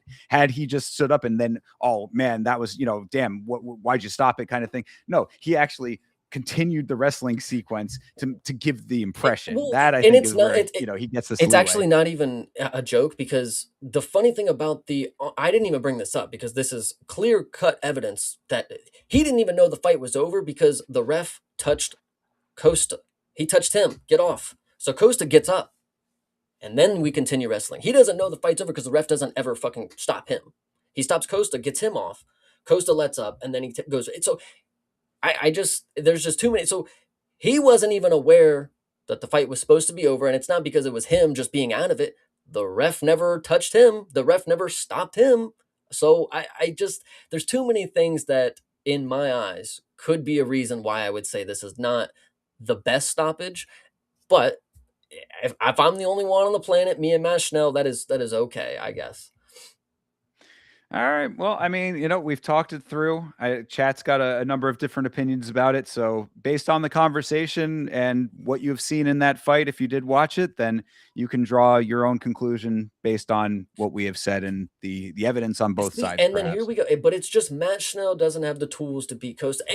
So we stop it early. Right. Again, no, see, yes. Now, and and that's where I completely agree with you, Chase. You can't have selectiveness based on the fighter. What fighter is in the fight has no bearing on how the rules should be administered. That I can certainly agree. Yeah, that's my biggest thing is I have to be on Matt Schnell's side here, because if I'm not, there's no way that I can talk about my favorite fighter when it happens, because then I'm a hypocrite. I didn't say shit about the dude who didn't fucking matter, but I'll make it my most prized possession when it comes to the fighter that I love, and that's the problem sometimes, is people don't have the across the board representation of what they believe in. Matt Schnell is a professional. He's been here a long time. Just because he's been here a long time and you've seen him in some pretty rough scrapes doesn't mean that he doesn't deserve to get 2 more seconds like everybody else. I go back to Marwin Rahiki, but I will leave it at that. Yeah, no, I mean, and had it gone on for a couple more seconds, I would not have been mad at it either. Like, I guess that should be my also, contribution to that side of the coin. Yeah, if he had given him that extra couple of seconds or whatever, like, it would not have been like dramatically worse, in my opinion. Like, I do think that it was kind of a definitive stoppage that could have probably had a little bit more, but I was very okay with how it Now went. that I think about it too, I don't even think I even heard Herb yell, "Fight back, fight back, show me something." Like, we have to normally get something, but I digress. I feel like there was a lot of things that were some missteps here, maybe, but that's okay. Fair enough. All right. Well, then there you have it. I mean, either way, though, stoppage aside. Johnny the what's God, up? here we go. Thank you for bringing up Muhammad fucking Yahya. If we got the same opportunities that Muhammad Yahya got, brother, I tell you, we'd never fucking see these dudes fucking die in the cage. Come. The difference is, though, is Muhammad, and I say this about that all the time. The difference is Muhammad Yahya popped right the back up, though. Yeah, he popped right the fuck up every time he was dropped. Yeah, but the thing is if bro would have just jumped on him and spammed little pitter patty punches that wouldn't have done anything, the ref, he would have rightfully been like, "Oh, he's done," but he would have probably gave him a fucking 12-second timer on it, like, fight back, whatever. But Matt Schnell, I'm happy to stand up for you. I hope when it comes down to the fact that it's somebody that I really, really like, that I'm going to have the same fucking energy. I'm going to have 10 times more, because I'm going to bring it up. This is exactly what happened with Matt Schnell, but that's fine. For the longest time, I was telling you guys, it was an early stoppage with Josh Van and Charles Johnson. Here we are. Here the fuck we are. They didn't give him the opportunity to fight back and show what a champion he was. And now look, he didn't even fucking need it. So I guess destiny's on the side anyways. Case closed.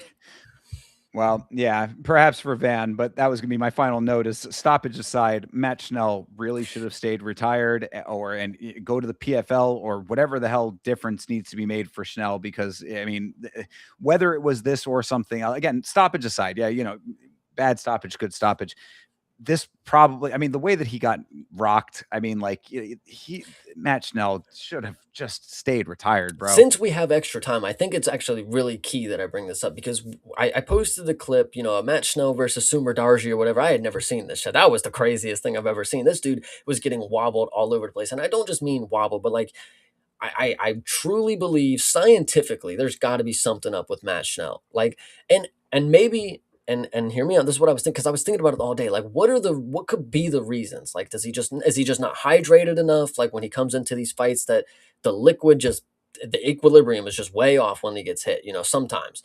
But I think it's, when you watch him in this fight, I feel like he's always just spring loaded full of his energy. Like, he's locked in. So anytime he gets hit really, really hard, it like knocks the fucking wind out of him. And he's just like noodle legged all over the place. Cause like in this fight, he's just so, all his energy is just like all in the motion that he's ready to drop at any moment. And it's like, I have no idea how or why Matt Schnell could get wobbled so tremendously bad in so many different fights. But to that point, he is a fucking Chad and a warrior. Respect to taking this fight on short notice and retiring out on top, in my opinion. I got to give you the last steak right there, brother. You're welcome. There you go. Exactly. The Chase, the champion of fighters like Matt Schnell. Yeah. So I appreciate it. Well, Shout out to Costa though, because I mean, really everything leading up to that was all him. So I got it. Like this fight, there really wasn't. We didn't talk about anything else in this fight really because there was not much else to talk about. This was kind of a slow fight up until that moment. So, Costa made it happen, and this was a solid win for him, regardless of those circumstances. I think that most people probably think that this was an okay stoppage, but if regardless of the controversy or lack thereof, whichever side you fall on that, shout out to Costa for getting the job done. And like you said, though, I do acknowledge as well. Shout out to Matt Schnell for taking it on short notice. But 17-11 now, brother. Like you already had the out. You should have just taken the out that you had. Yeah, it is what it is, man. Shout out. Sure. All right. Well, fair enough there. Let's move on to the next one here and starting the main card. This was a lot more clear cut. This was Ivo Baraniewski. I keep saying Baranchevsky, but it is Baraniewski, I believe is our Baraniewski. Baranetsky is, I think, how Bisping Yeah. says it or something. Something, one of those. Take the pronunciation pick that you'd like, but Ivo Baraniewski versus Junior Tafa.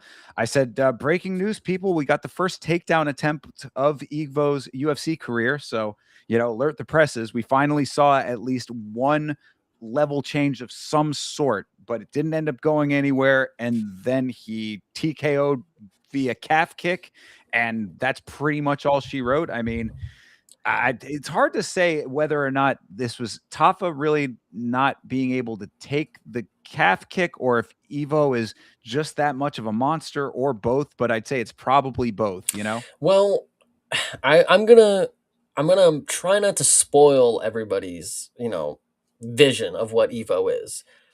When I saw this fight and what I'm starting to see out of Ivo, I'm getting worried.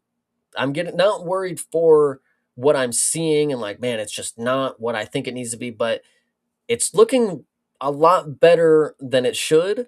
And obviously, the talent that it has been is a lot lower than the average light heavyweight competition, but he is finishing them in the first round.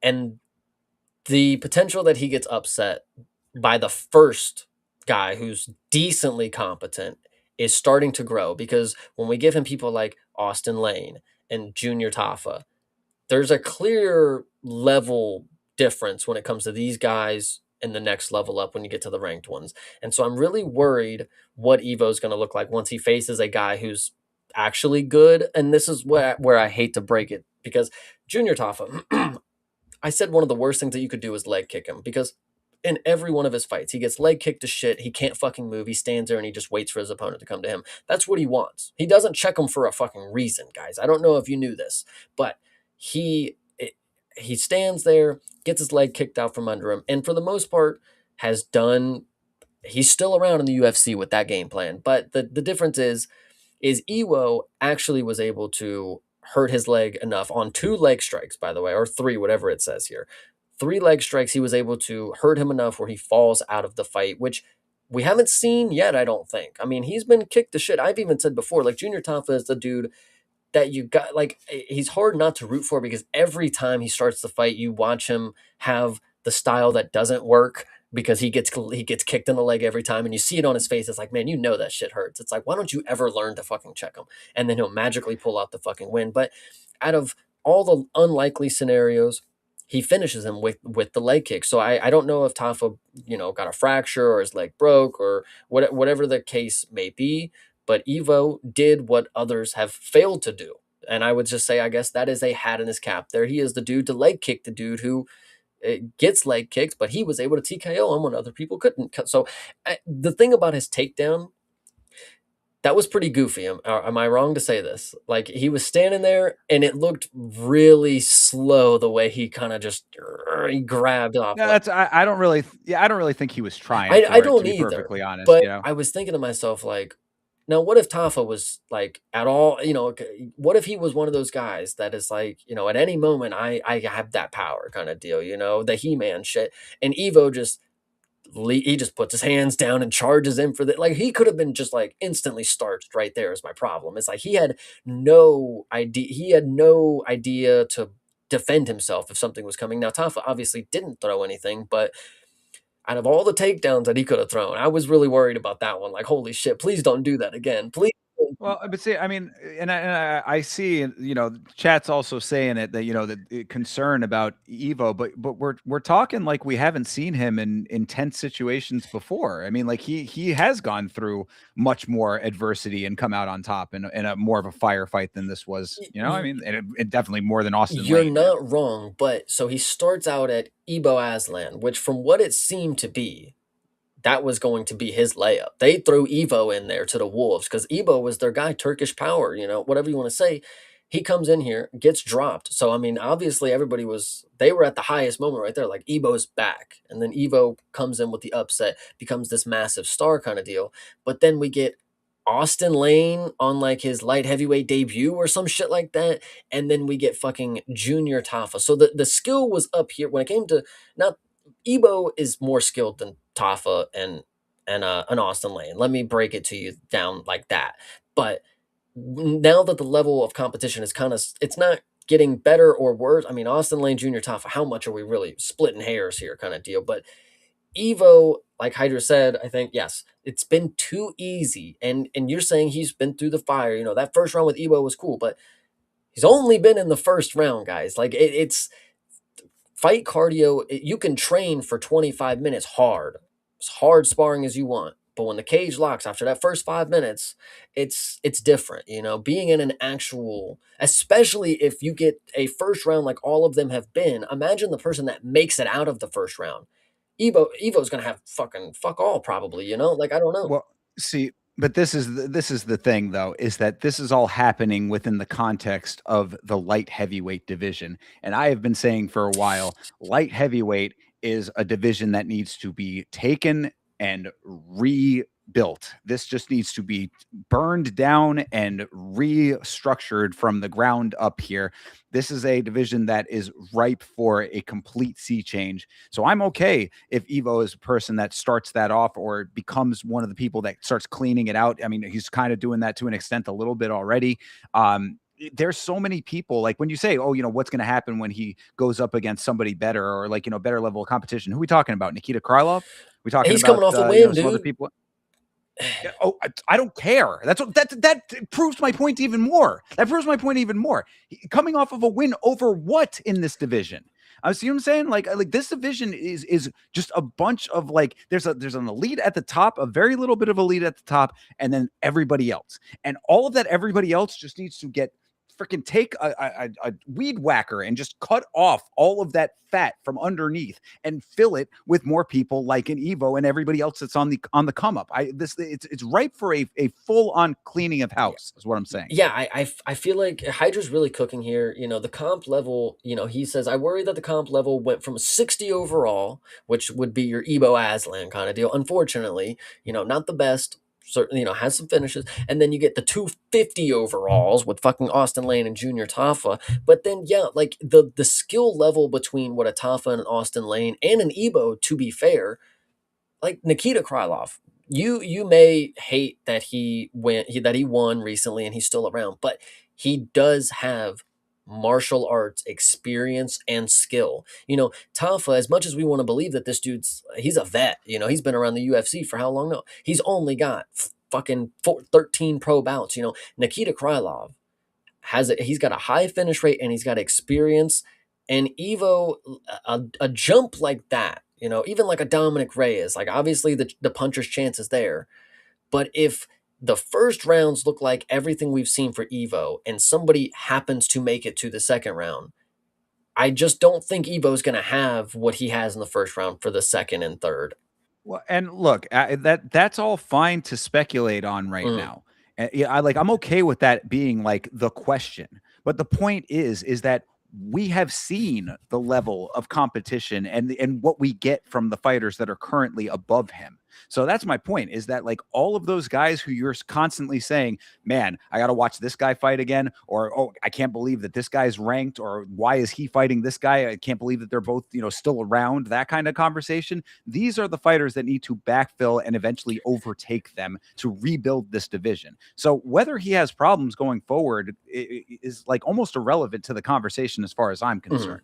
We need to have this level of type of person, whether it's him or other people people along the same lines, either more skilled, different skill sets, a straight wrestler. Yeah, that would be great too. Point is that there needs to be more new blood in this division because of how stagnant this division has become. We're recently having that conversation about who should even be qualified to have the next title fight. Half the top 5 is coming off of losses. I mean, like the whole dynamic at light heavyweight is just ready for a complete overhaul. So it's irrelevant to me what the future could hold for Evo. The fact is he is getting himself into the conversation to be higher up. Send him the fuck up, and anyone else like him, send them up. Send everybody up into this division because it's not a great place right So now. the next thing that I would say, and this is unfortunate because this is somebody that I'm not the biggest fan of, but I said I'm a believer in him. He had just jumped up to this division in light heavyweight, but for somebody like Evo, for how quickly his star power is rising, if he gets a fight like Apollo Costa, guys, I hate to say that he would dance around the outside of Evo. He's not even going to probably be able to get the first round kind of opportunities that he's normally has had because people will just stand in fucking front of him apparently and just willingly try to get punched by him or kicked by him. And Paulo Costa probably, I hate to say it, but he would probably win this fight. And that's just where we're at right now until we see more of Evo. But the only way we see more of him is if somebody is able to actually get with the program and take him into deeper waters. So it's going to continue to be interesting. I don't know if we're going to get that out of the veterans that we have in the division. This is what you were speaking about with the talent that we have right now. If they put him up against another prospect that somehow, some way, manages to take him into deep waters, I think that's more likely than expecting what we have at the top right now to do it. But Evo, all the best to you, man. I appreciate you. You are a star in the making. So continue what you're doing. Yeah, the only other thing that gives me the same level of concern that you guys seem to have about it is in his post fight, he was kind of saying like, "Oh, I don't even know what round 2 is. I don't know anything but round 1." I'm like, I don't like that kind of talk. That's a little bit of an overconfidence that probably is going to end up biting me in the ass potentially. But until it happens, like I said, this is if there was ever a person that I would be okay with a hot shotting happening, it would be Evo right now, based on what he has been doing. Send him up. If he ends up having those problems, that's fine. He probably ends up taking the loss, somewhere in the rankings, and then has to hover in the middle for a little while until he gets with the program. But the program needs to fundamentally shift in the division. So I am okay with that starting now. I kind of agree. So he had his little post fight scrum. And I don't, it was kind of a language barrier. His English is good. It's not great at some points. And so there was a point where he said, 9 fights, 9 finishes in the first round. I'm going to be a legend. And I was like, are we like, I mean, let's hold it all. Like, just please, like, just stay naive, I guess. But like, every 9 fights in the first round, honestly, ain't even all that yet. We have a lot of people who have done a lot of different things in the sport, so it's we are gonna have to find out, brother. Let me say that. No, yeah, and I agree. And if he does end up getting checked, that's fine too. But like I'm just so dissatisfied with the quality of light heavyweight in general that like if this is going to be the catalyst for there to be change in general, we talk about like the generational shifts when it comes to divisions. Like I the one that sticks out to me that I always reference is welterweight, when we went from the Kamaru Usman era into where we are currently, and how there was a little bit of a lull there. It kind of had to sort itself out, and then you end up now with this crop of killers. We've got the welterweight's like the most competitive division in the organization now to an extent. So like I think that we need something like that at light heavyweight. So if he's starting that off, or at least a part of that, then hopefully there are other fighters that continue to come up and build that division up into something that's actually worth caring about besides 3 to 4 guys at the Yeah, top. 100%. But shout out to Evo. Wish him all the best for real. Shout out Poland. Yeah, and another easy first round win, which made it nice and quick, and again taking care of a Tafa. A bunch of these guys that are just kind of getting shaved off. I mean, both the Tafas probably on the chopping block. It's amazing that Ty is still around. Obviously not a light heavyweight, but you know what I'm saying. It's like these are the things that are going to get some of these guys ushered out eventually. And it's nothing personal to these guys, but it's probably time for some of these dudes to be packing up. Yeah, 100%. And Johnny the God here, kind of want to see Evo versus Renair de Ritter. Oh goodness. Oh, that's an easy one for him, I would say. Out of all the matchups, I would not say that's gonna pose a big threat, but I could be wrong. He brings Rainier into a firefight, and he just starts breathing insanely heavy, and it starts the blood oxygen becomes the Yeah, issue. literally. Yeah, unfortunate with that. But either way, let's move on to the next fight here. This is Bryce Mitchell versus Santiago Luna. The question that I had to start this off, though, and this is external to the fight, but it is a question that I had, is how long do you think that Bryce is going to stay with the Thug Nasty nickname? Because you'd think at this point he might want to like change it to something more biblically motivated. I don't really know if Thug Nasty really fits him anymore. Yeah, I agree. I don't, did it ever really fit him though? I think that's kind of like he did rap at I one mean, point. He, I was gonna freestyled, say. but he's the camo shorts guy. He's always that's the reputation that he's left behind. He's the hunter killer kind of guy, whatever you want to say. But I don't know. I mean, do they even call him Thug Nasty? I don't remember. Yeah, okay. Oh yeah, yeah. That's why I remembered it, because I was like, oh yeah, he's still going by that. Um, whatever he wants to go by in the future. Obviously, nicknames are given. They are not, you don't create your own. So we got to figure one out for him because Bible Thumper is a little too easy. Not a bad one for him though. But anyway, yeah, that's just a little aside. But uh, everybody hated this fight. I did not think that this fight was You terrible. you I rewatched thought that this was not. I rewatched.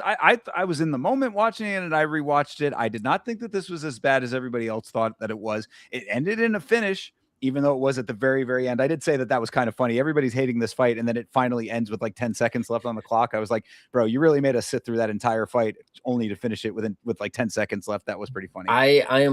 I'm actually, I'll give you major props. You rewatched this fight. If you listen, bro, this in the moment, I can't believe there was not any times that the fight got stood up because they laid with each other for 22 minutes of this fucking fight. It felt like well, sorry, I'm 13. Excuse me, not a championship fight. Thank God. Oh brother.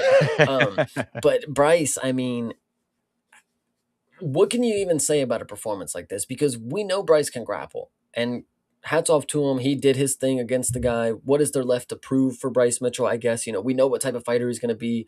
Him taking fights, it's just to determine what he is versus what we see with the opponent or whatever. I think Luna, uh, inexperience. I mean, there's not really much to chalk it up to this. I mean, you've seen this before. You'll see it again. A fighter who gets taken into a style that they don't have the capabilities to compete with yet. He may have 2 wins on his record. He jumped into the organization young or whatever. Or is it only one or is it two?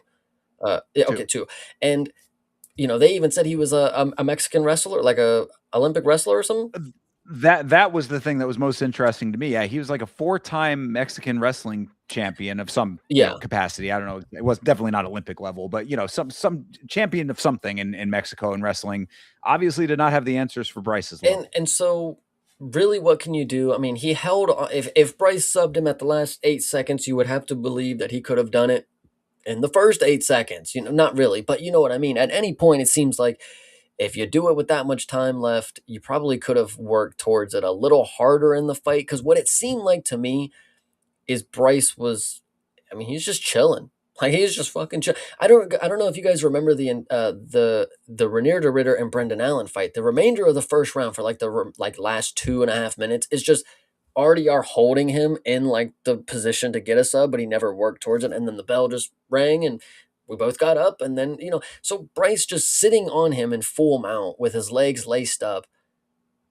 Do something because you weren't striking. You weren't fucking throwing punches. That was the fucking most irritating part is like what Bryce was, he landed one elbow at the end of the first round or something. And everybody's like, good elbow. It's like, I just watched 5 minutes of fucking nothing. Are we serious? Like, what are we talking about? Like, Santiago Luna, arguably, and I hate to even bring it up, like, he landed 112 strikes from his fucking back, and the dude sat on his fucking chest for fucking 11 minutes.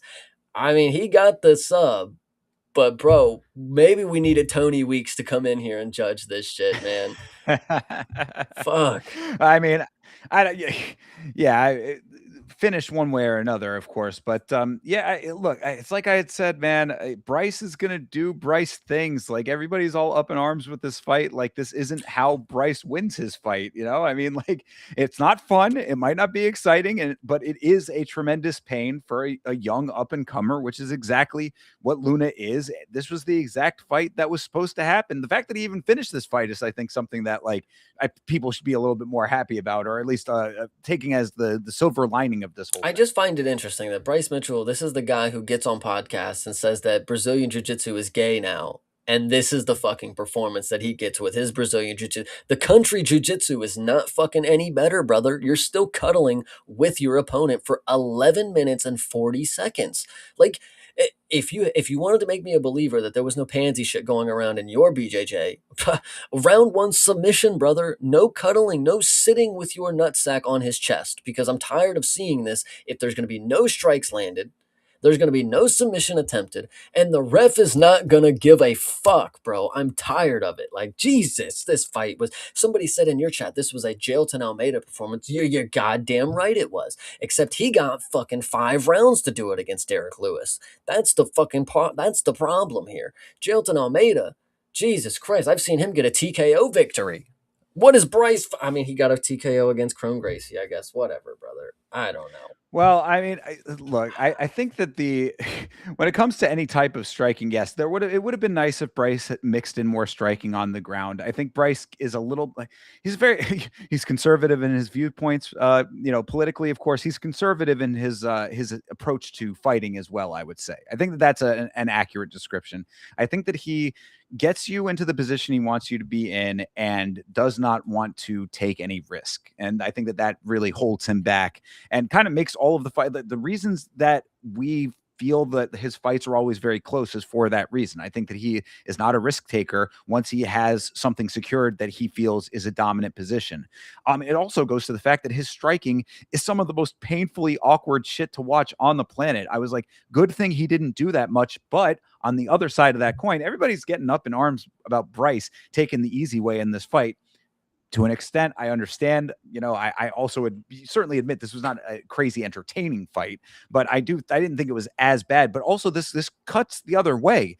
Luna, after round one, should have known that there needed to be adjustments, that he needed to go harder on the feet, that he needed to be try to throw some kicks or something, like try to have any kind of like negation of what is coming. I mean, he had little flecks of success here and there. Like he reversed on the ground in round 2, gets back to the feet and doesn't capitalize on the stand up. I'm like, bro, this is your chance to make something happen for yourself in this type of fight. You just saw all of round 1 what was going to be happening for rounds 2 and 3. By round 3, this should have been an entirely different conversation in his corner. I don't know what the exact thing to do is. How about some knees? If you know Bryce is going to be trying to level change, spam the knee high. Go for some crazy shit. I mean, like, at least try something that is not going to end up with you having Bryce's nuts on your chest, as you said, because if you're not adjusting or making any kind of chance for yourself, you're not making any opportunity for yourself. This is exactly how this goes. So you might be upset with how Bryce chooses to go about securing a victory, but this was supposed to be a victory based on the dynamics of what Luna was bringing back. I agree. I blame Bryce Mitchell for this being a snoozer, because Santiago, at the end of the day, this is somebody who was 8-0. I'm not going to sit here and expect him, when things don't go his way, some people figure it out, some people don't. Some people need they take the tape, they got to rewatch and see what happens for them to make the improvements. Not everybody is on the fly just having everything, So I think it was a moral defeat once he realized he was not going to be able to do anything in the grappling. It was kind of just hope that we stand, and he didn't, and he took him down every time. And you saw Santiago Luna, there was times where he was able to have that burst and he was able to break away, but Bryce just had that know-it-all, like, if I just get the extra leverage here, you're not going to flip me over kind of deal. I'm still on your chest kind of deal. So I think this was a learning experience for Luna, but I think it was definitely on Bryce that it was 15 minutes of very boring grappling, because again, we've seen good grappling, guys. This was not a back and forth scramble match. This was one person getting a dominant position on the other person very easily, very consistently, and doing 0 damage and not many sub attempts with it. And that's what's really and that's why it is Bryce's fault, is because he had the opportunity to do the exciting things here. Ground and pound, submission attempts. He had free reign to do whatever. I've seen this dude pull off a twister. You're telling me he doesn't know how to do a fucking triangle choke now? You're sitting on his fucking chest. Do something, and you would lose the position, sure, but if you can get him back down to the ground, you're grappling so superior. Why am I waiting 15 minutes for you to do a random ass arm triangle that you literally could have fucking done the entire first fight? Like, I don't know. It's just interesting to me that I would blame Bryce for this for sure.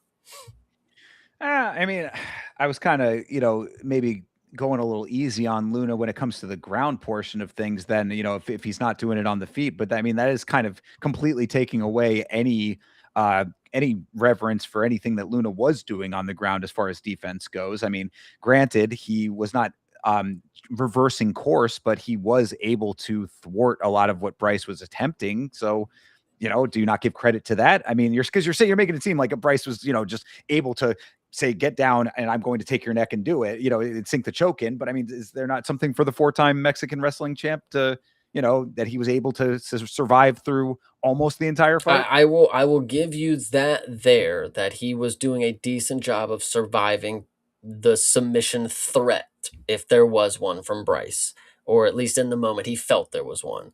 But it is 100% Bryce Mitchell's fault that he did not land any strikes from full mount, side control, full guard, half guard, north south. I've literally seen he pulled off every fucking position in the book in this fucking fight and literally did not do a goddamn thing of damage. And that's what's unfortunate. It's like, and this is like the Jordan Leavitt performance. It's like, I can beat you and I don't have to really, I can fucking spank you. Like, this is Bryce Mitchell proving like, I don't have to do it in a way that you would think. Like, I'll just wait for it. I'll wait for the moment. And if, and what if it didn't come? Then we would have been talking about some fucking snoozer, of course. But either way, shout out Bryce. I think this is just unfortunately where he is in the game. Like, we have people that are prize fighters, and Bryce is definitely one of those dudes he's here to make money and he's here to fight, but he ain't putting on the same type of prize fights that we see some other fucking dudes. He's not Tommy Gunn, and he's not fucking the next guy kind of deal.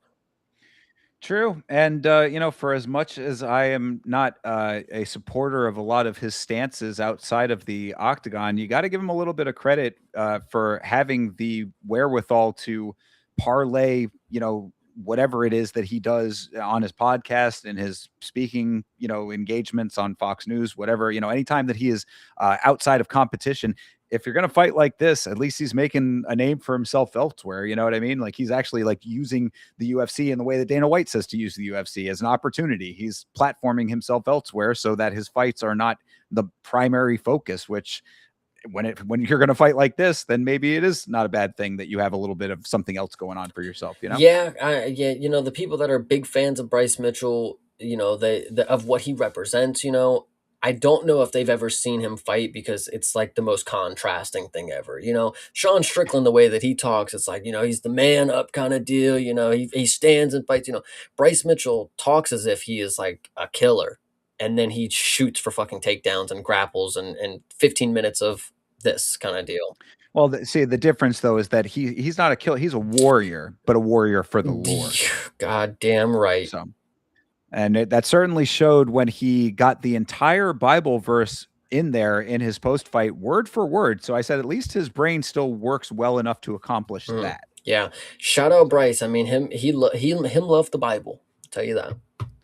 Very true. I wonder if he has a tribal. He definitely has a tribal on his nightstand. I don't know. I don't think he's much of a supporter based on certain things, but yeah, it could be. Maybe he has an old one from back when. Gotcha. It's the first edition of the tribal. Yeah. Exactly. Well, either way, Bryce gets the sub. This fight can go down in the record books. Moving on to the next one. This was one that hurt my heart. This was Farés Zaim versus Tom Nolan. So look, man, obviously this did not go Farés Zaim's way. I think that there were certainly some holes that were shown in the game, but I really got to put the spotlight on Tom Nolan in this fight. He looked really great from the start of this thing all the way through.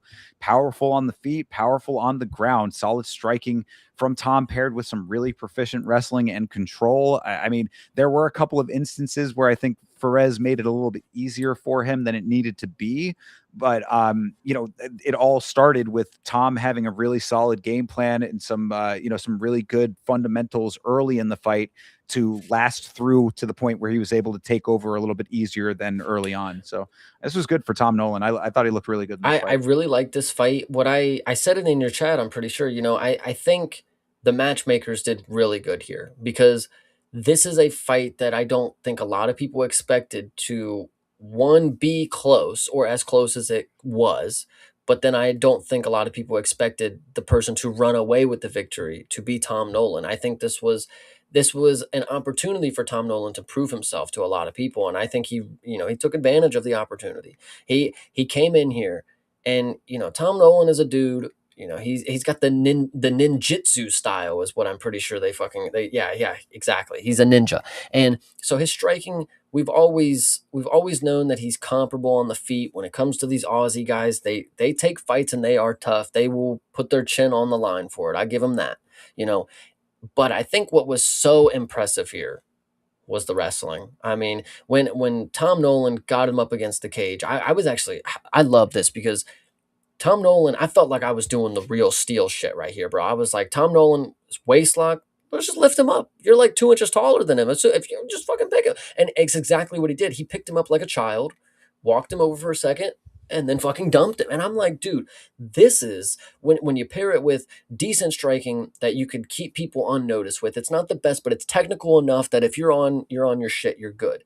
When you pair it with a guy who's been working on his grappling and he actually has some subs to his name, and then you add the extra layer of, oh, now he can just pick you up and do now he can just toss you around like whatever you want. He can take you to the positions where he wants to be. If he wants to be on the feet, that's cool. But then when you get up against the cage, he's going to make sure he finds the way to get you into the position where he's going to win.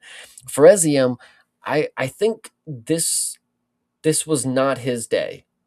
This was not the performance that I think is what I've seen from him. He's a very skilled Muay Thai, kickboxing kind of guy. Did not see that as much as I figured I've seen in the past. I don't know if there was a confidence thing. I don't know if Tom Nolan was able to just eat the space up in front of him that ZM was not able to.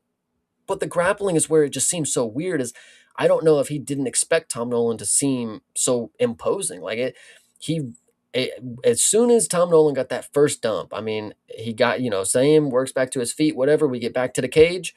Tom Nolan waist locks him again, picks him up, dumps him again. I'm like, that's textbook when you really think about, like, Tom Nolan put a clinic on for a dude who's a striker that wants to be a grappler, and now he just has he showcases wrestling. I always talk about there's an evolution that we have to see for you. You have to show me that you have these skills. You have to check the boxes off.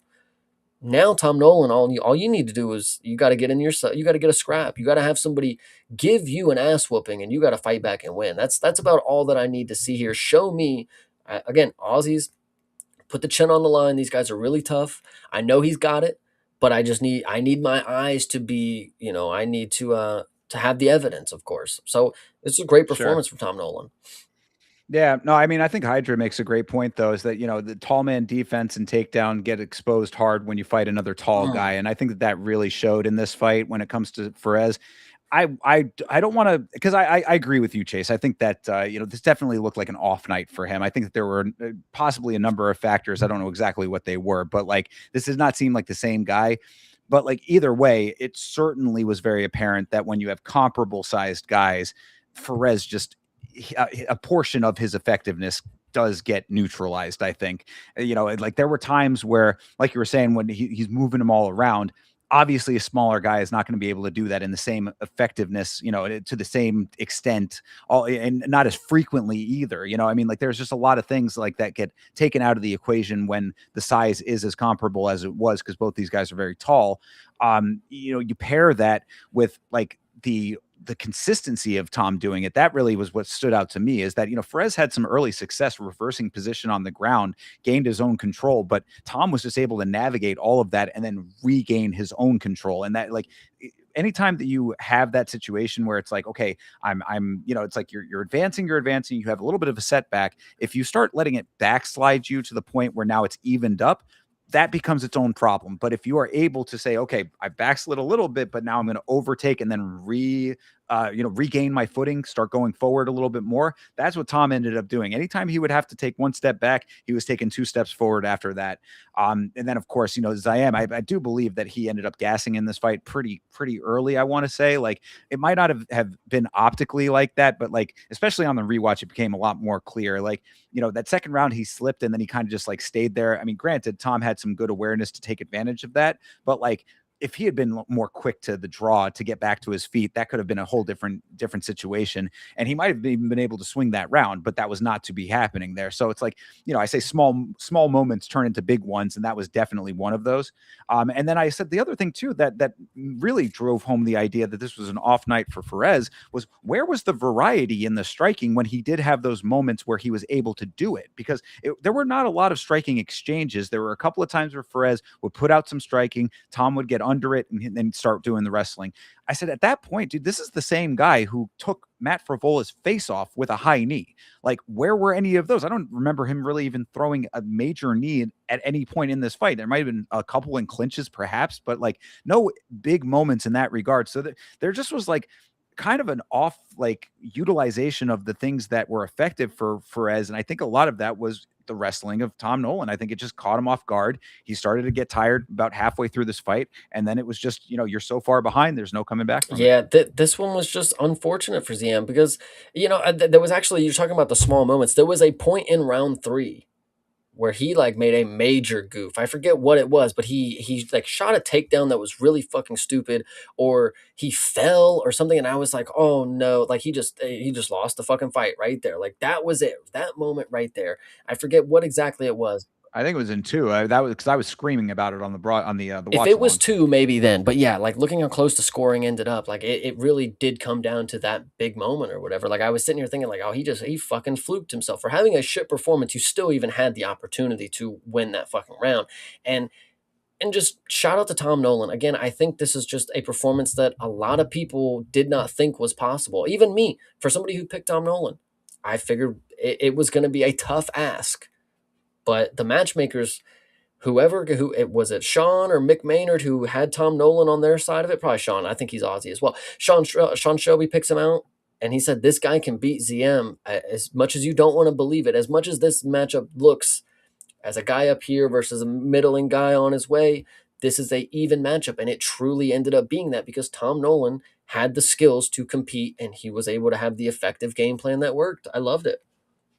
Yeah, Mick is the Australian, but Oh, yeah. yeah. So Sorry. I mean, I think that the big thing that was going against Tom Nolan though was applesauce. I don't know if you heard about that, but he had some applesauce, and apparently it made him nearly shit his We pants. we did not talk about this as well. I know Tom Nolan, applesauce, brother, whatever. But the story was for Bryce Mitchell. I know we're past this one, but the Yeah. 2 biggest things in his life now is that he has a daughter on the way and that he drinks a gallon of raw milk a day. True. Yes. Yeah. That is we skipped over that with Bryce, but that is a wild thing to. I mean, the amount of lactose in your system, like generally people vomit off of much less than So that. imagine But Tom I don't know Nolan. if it's the raw aspect. Imagine Tom Yeah. Nolan True. if applesauce is doing it to him. Raw milk, brother, stay away. Tell you. I Well, I mean, also similar to Bryce, we have this impression of Bryce, rightly so, of course, that he is the warrior for Jesus. But Tom Nolan, legitimately after this fight, and this was something that I actually was like kind of taken aback by because I did not know this about Tom Nolan. I guess he was also a very religious man. He literally said, and I quote, "Jesus Christ promised me this win." I was like, wow, that's a very loaded thing to So say. he's a time I traveler. mean, That's pretty good for Tom Nolan. I mean, out of all the careers you could have picked, once you've, went back, met Jesus, got the answers, you still developed an MMA career after that. I mean, nice. Crazy to think that it was foretold in the scripture, but yeah, I mean, apparently so. And why does Jesus hate for as I am so much? Is my Yeah, I question. mean, it's really weird that you have the Philippines, you have the John 3:16, and then you have the Tom Nolan 2026. I mean, it's really crazy that he was able to pull out a victory.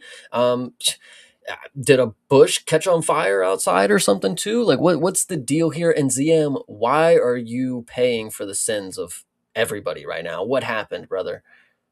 Seriously. Well, either way, Jesus's favorite fighter won this fight apparently. Bryce, and maybe him and Bryce have to fight it out now. I mean, I know that they're, vastly different weights, but I mean, there can be only one. It's like a Highlander Did situation. Jesus have a scale? Mm. It's a good question, right? Seriously. But yeah, no, either way, Tom Nolan gets the win here. Solid win, really solid win, honestly. I thought that this was a really, really good performance for him against a very tough opponent. Farés Zaim will be back. That's what I said on the watch along too. I was like, this is not the end of Farés Zaim, I would say. He certainly has more to get done in this sport, and I think he will come back better after a fight like this. I just hope whatever was off for him this evening gets sorted out and he does not come into his next fight looking like this. But this in the moment, Tom Nolan really did prove something in this fight, and he definitely deserves the ranking. So shout out to him for Does that. this make you think that if there were no painting fumes in the locker room, do you think Mike Davis was going to get this done against CM? I mean, the world will never know, but those paint fumes will always be in our memory. Absolutely. True. All right. Well, let's move on to the next one. And before I do, of course, shout out to Tyler Betts, brother. I am so sorry about your parlays, but you are still the man. 100%. Hydra, thank you for hanging out with us too, brother. You're the man. Oh, yeah. Absolutely. Salute to the homie. All right. The co-main event of this evening was Brendan Allen versus Edmund Shabazian. Of course, Chase, last week I told you I was going to be very upset if Edmund Shabazian did not win this fight based on the conversation that we had. Edmund Shabazian did not win this fight. So I was a little bit cross with you on the watch along, sir. Yeah, but you got to think that I had been doing really good up until this point. So like, that is true. The signs were there that this was a good one. But the funny thing is like, yes, it did not come to fruition that Edmund did not walk in there and knock him out in the first round. It also did not come to fruition that Brendan Allen was going to make light work of the grappling and just submit him as easy as possible. So I think there was a happy medium where we met in the middle. Whether you want to cope and believe that Brendan Allen, he had the game plan to keep his management buddy kind of deal in the realm of looking like he can compete with the top guys by not finishing him. But you also have to take into consideration that Edmund looked a lot better on the feet than I feel like we were going to give him credit for. Because when he go ahead. I have to stop you right there on that one because when I had said earlier for the Marcus McGhee versus John Yannis fight, I had another fight that I had a similar note for. The note for Edmund Shabazian, at least early in this fight, was that his output was just so lacking. I mean, at least early. Now, granted, he did turn it up later on. That's why everybody was like, oh, this is fight of the night. Honestly, I think that maybe Yannis and McGhee might have been a little bit more of a had the spark of a fight of the. I don't think that there was a fight of the night on this card, to be perfectly honest. But I mean, if you had to pick, I guess this one could take it off of what eventually this fight became. But that was the big glaring note for a lot of this was that Edmund was just the pace from Allen was not crazy high, but like he was allowed to dictate the entirety of it. Shabazian was just inactive in round one, sold the round, letting Allen just dictate the pace, throwing and landing at will. If you remember, Allen was like kind of just throwing out different shots and just seeing what stuck. It wasn't like he had like a definitive, like, oh, I'm going to walk forward and just, throw like a combination or whatever. He kind of was like, I'll throw this and then I'll throw a low kick and then I'll throw, you know what I mean? He just sort of like had like a variety because he's like waiting for something to come back. That is not the kind of pace that you can have against a top 5 guy, dude. Like I don't know what version of Edmund was showing up to this. He was waiting too much for the counter opportunities, I guess. He finally did end up turning up a little bit later, but you can't wait around like that against a guy like Brendan Allen. I mean, who we know again, Brendan Allen has this the perception that he is just a grappling guy. We know that Brendan Allen throws hands. That I think is just kind of goes under the radar in his conversation. He has good striking, like or at least powerful enough striking to hold his own within the top, 7 to 4. No, this one. Listen, Edmund, I agree with you. The first round, he looked as stiff as a GI Joe figure. I mean, that dude, he had no lumbar. I don't know what was going on there, but Brendan Allen shot some of the, and this is where I started to believe. Again, Cope. Oh, what? Go ahead. Oh no! I just lost you for a second. Okay. Sorry. No. Yes. So, and this is more Cope, of course. Brendan Allen shot some half-ass takedowns, and they weren't even takedowns. They were just like, I'm going to shove you up against the fence, and then I'm just not going to do it anymore. And then he decided to strike. Which again, Brendan Allen, he has good striking when he's confident. I think this was a very good example of him being confident. And I even said, last week that could be to his detriment. He could go in there and be really cocky, and not cocky, but be giddy that he's taking the shots now. But like you said, Edmund Shabazian didn't do much that first round. As a guy who's a first round finisher, for the game plan to be take it a little slow first round, second round, now we take his head off kind of deal. Like I don't hate what was going on here. I think for a guy that Edmund, he's looked at as just the first round, one and done kind of guy, I think he proved to me that, like, okay, he has a game plan. He can strike for 3 rounds. He did it. And while the fight was going on, Brendan Allen, again, was happily taking a lot of the shots. And that's why I think at the end of the day, it wasn't the worst pick for Edmund, because Brendan was getting punched. I mean, and Edmund is a dude who is a powerful guy. Everybody else he's touching is falling to the shots. Brendan Allen, when he's confident, when he's on, he's looking good. I think just the years of him in this sport have just really developed his body a lot. Well, when he was getting knocked out earlier on in his career is because he was kind of slender. He's a little smaller. For now, he's like bulked up. Now he probably cuts a little more weight to be here, so he can take these bigger shots from a guy like Edmund. But the fact is, I picked Edmund. He had knocked people out before. People have folded to his punches. Brendan Allen got punched.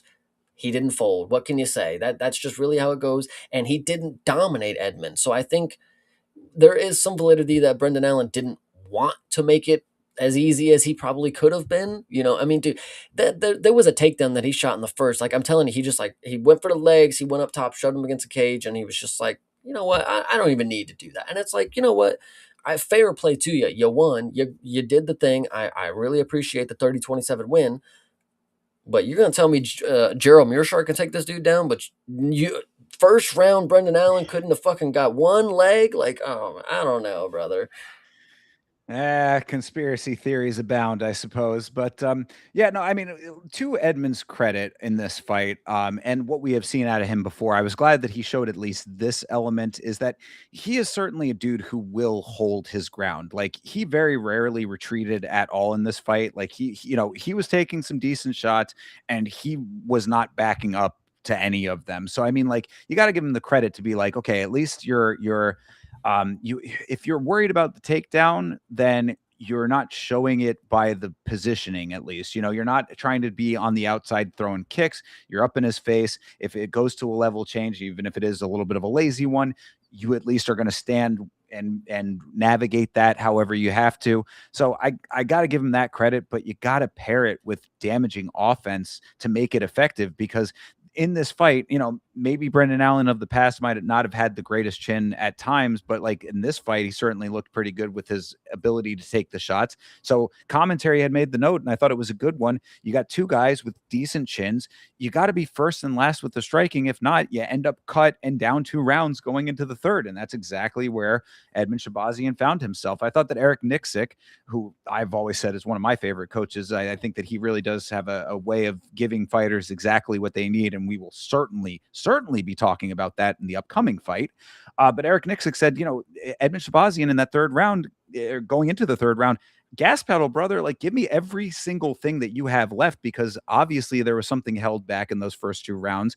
Even if it started to come out a little bit more in the second, now is the time to go. To his credit, he did take that advice, but it just was not going to be enough. So Allen was undeterred. He's a tough guy. Like I said, I think his striking is somewhat underrated. Bloodies Edmund up, and took this fight fair and square. So I thought that this was a nice victory, as it should have been, from a guy who is fourth ranked against an unranked fighter. Yeah, I think that's just the unfortunate story, is that Brendan Allen is he's a young guy, so he's got time, but he needs to be competing against the best in the world. Edmund Shabazian, one of the best fighters in the world per se, when you talk about the top 90% of the population, I guess 94%, whatever you want to say. But Brendan Allen needs to be fighting guys like Imavov, DDP, Usman, the guys that are actually in line for the belt. They're going to have to see Brendan Allen one way or another. They all have this sliding like mentality, like Brendan Allen. Like, you're serious? I'm not fighting Brendan Allen. I'm way above Brendan Allen. But as he will continue to keep winning, you will one day have to see him. And people like DDP, I'm a big fan of DDP. I think he's going to get his belt back. But I think there is, for good reason, him not fighting Brendan Allen. So that's just my opinion. Well, I mean, and it really kind of is a funny little dynamic there, isn't it? Brendan Allen claims, at least, and I got to believe him based on the broadcast saying it as well. So, whether this is true or not, take it with a grain of salt. But let's say it is true. Brendan Allen took this fight because he wanted to stay active. DDP, you just talked about him, hasn't fought since the Hamzat fight. Hamzat just fought again. Hamzat, one of the most inactive fighters of all time. He somehow took a fight. Kamaru Usman, former champion, of course, maybe a little bit later on, but still claiming that he wants to be in the equation. I mean, fought what, Buckley? I mean, like this is, you've got this weird dynamic where it's like this guy is out here trying to get fights, so he ends up with an unranked guy. Be like Brendan Allen. I mean, like, this dude's out here taking fights that he doesn't even need to take just because he wants to, based on that perception. I don't know. Damn, you said be like Brendan Allen, and that can only mean that I thought about the next matchup for him, and that is to be like Joe Pyfer. God damn I it. am okay with it. I mean, based on what we have seen here, I mean, I think Joe Pyfer is booked now, right? I mean, doesn't he have did they make I that fight? think I it thought is they rumored it. rumored, but it's not said, I don't think. Either way, let it be. Because I mean, if Brendan Allen is out, and I see the only thing that holds Brendan Allen back is the fact that you say he needs to fight that level of fighter, like an Imavov, and or Dricus, whatever. He did fight Imavov, and he looked terrible against Imavov, if you recall. So it's like you can't, you can't pick and choose. Like you actually have to go out and win some of those fights at that level to still be taking those regularly. But if the whole rest of the division is saying no, you got gridlock at the top, this is the kind of fight that he takes and wins, then yeah, you do keep yourself in that conversation. But now you got to prove it against those other guys when the chance comes. 100%. But shout out Brendan Allen, one of my favorites. Truly, as somebody who jumped into the sport and didn't know what they were talking about, I didn't know Brendan Allen was that guy. Yeah, he's made a much bigger fan out of me over the years, I would say. I also was kind of a person that sort of thought of him just sort of as a placeholder in the division, kind of just, a filler of a slot. But based on the, the striking that we saw, what was that against Marvin, I think, right? Where was it? So, against Marvin Vettori, he has some good striking there. He's obviously very proficient in his grappling. I think he's a pretty well-rounded fighter. And the fact that he's out here being active, you got to commend him. I like him too. Absolutely. Truly game. Good deal. Yeah, truly all in, they would say. Absolutely. Well, let's talk about the main event here, Chase. This, so we had talked about this card pretty good overall, I would say, right? I was having a good time with this one. Everything's going okay. We talked about this fight coming into it. I had asked that very specific question, what's going to happen if Canelo Hands comes back? I want to read a tweet that I had seen. I'm going to read this out to you. This is from Jed K. Mishu. This is a quote. Not sure I've ever seen a fighter like Belal Muhammad. Scratched and clawed his way to win a world title, then almost immediately decided that the style that got him there could fuck off. He was going to be a bad boxer from now on. I'm glad you brought up this tweet because that's exactly the one that I was really praying for that you brought up. That tweet encapsulates it all. I mean, welterweight is one of the more interesting situations where me personally, it seems to be that the guy who's getting the opportunity to fight for the belt is not the best guy in the division because he immediately loses to the next guy who gets that belt opportunity, who then loses to a guy who didn't even deserve that opportunity for the belt. Leon loses to Belal. Okay, that's fine. That's sure. Belal loses to JDM. Well, and also, yeah, say that fight right there was right at the transition from like that era into now too. So you can at least give a little bit of a leeway for that portion of the timeline. You know what I mean? But then and then loses the belt to JDM. JDM loses the belt to Islam. Islam is probably the only safe bet in this equation here, but all of the other guys, they're getting opportunities where people didn't even think that they were applicable for the opportunity, and then they magically win the belt, but then they lose to the guy who, again, not even rightfully the next guy in line. Like, I don't get how maybe the welterweight is just that good that there's just too many guys and too many different talents that any given day somebody can be the champ. But there's just something to be said that the champ gets the belt, loses to the guy who didn't even deserve the shot. That guy loses to the next guy who didn't even deserve the shot. Who is the best guy in the division is what I'm asking, because Belal Muhammad had a style that was dominant. I mean, this dude went on a fucking win streak in the UFC, everybody, and then went on to win the belt. Gabriel Bonfim has been finished in the UFC by Nicholas Dalby, who has probably 2 TKOs on his record of all time, probably. And it's just crazy how MMA works because Bilal Muhammad just decided not to be good today. I don't know what it was. He decided not to walk forward. He did not have the bully mentality. He did not shoot takedowns up until the third round after his leg was really fucking hurt. And and that's just on top of him playing the Splish Splash song. But we can continue with that here in a minute. Jesus, go on, thinker. The splish splash was certainly a highlight coming into this Well, it fight. certainly meant that he was washed, right? Really, a little foreshadowing, perhaps. Yeah, I mean, all of the preamble though, when it comes to like who the best is, goes out the window based on the fact that Bilal is choosing this. That to me Mm. is what really sticks out because, like you said, he had a style that brought him to the top. That's why I read the tweet. Of course, he had a style that was working gangbusters for him and probably still could be working gangbusters for him. For whatever reason, he is committed to the bit to his detriment, and I have to even before I got a ton of notes about this, of course, but before anything else, I have to give the full on excoriation of Bilal Muhammad's coach. I should have looked up who's what team he's with or whatever, Chicago. but his coach, Juliana I Pena's know it's team. out of Chicago. Yeah. That coach that was in his corner, I said I have heard and seen many questionable things in corners in my time watching this sport, but Bilal's coach should be fucking ashamed of himself. Either he was oblivious to what he was seeing in this fight, or he was delusional to it, two different things there, oblivious or delusional, or he was intentionally sabotaging. Could be a combination of all three, but to continue to encourage the striking from Bilal after seeing what he was seeing in this fight, and we're talking into rounds 4 and 5 at that point. I mean, he was still, you got to be doing this with your hands. You got to, I want to see 2 jabs and then I want to see a back of the fucking striking down. Throw it out the fucking window. What are you talking about striking at that point? I cannot believe that a coach would be telling his fighter to be continuing down this clearly wrong path. I mean, there were no two ways about it. The other big note that pairs with this is I have never seen a person sail so many shots into the stratosphere like Bilal Muhammad. This dude, I was saying, he looked like Superman taking off when he would fly, where it's just one of those, straight up into the sky. Bro was winging shots over Bonfim's head consistently, and Bonfim was the taller fighter. Where were these shots supposed to land?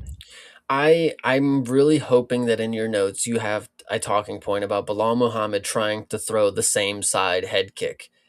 Did you Oh, did well, that was the only thing that I said actually was having any success were the kicks, but it no wasn't enough. no, not just the kick itself, but did you see where he would try to throw the flurry of combinations and end it with the head kick, and he looked like he has never fucking done that in his life, bro. Well, that's the problem is that that combination was probably one that he thought was like his bread and butter in this new style. You know what I mean? Like, okay, I'm gonna work on this one combination. It does not. It falls apart, and then so you have slop, and then follow up with something that could possibly work on its own, but not in sequence. What I will say about this as well, and this is the unfortunate part for people who are Gabriel Bonfim fans, if you think I'm a hater out there, you are correct. I'm about to break some news to you guys. This guy, and I didn't think about it until somebody tweeted about it later, and I thought like, yeah, that is kind of fucked up.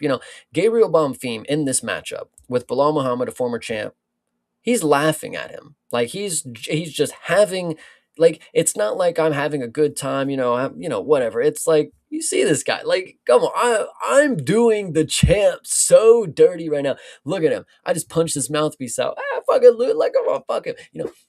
And this just adds to it because again, I'll break it down for you.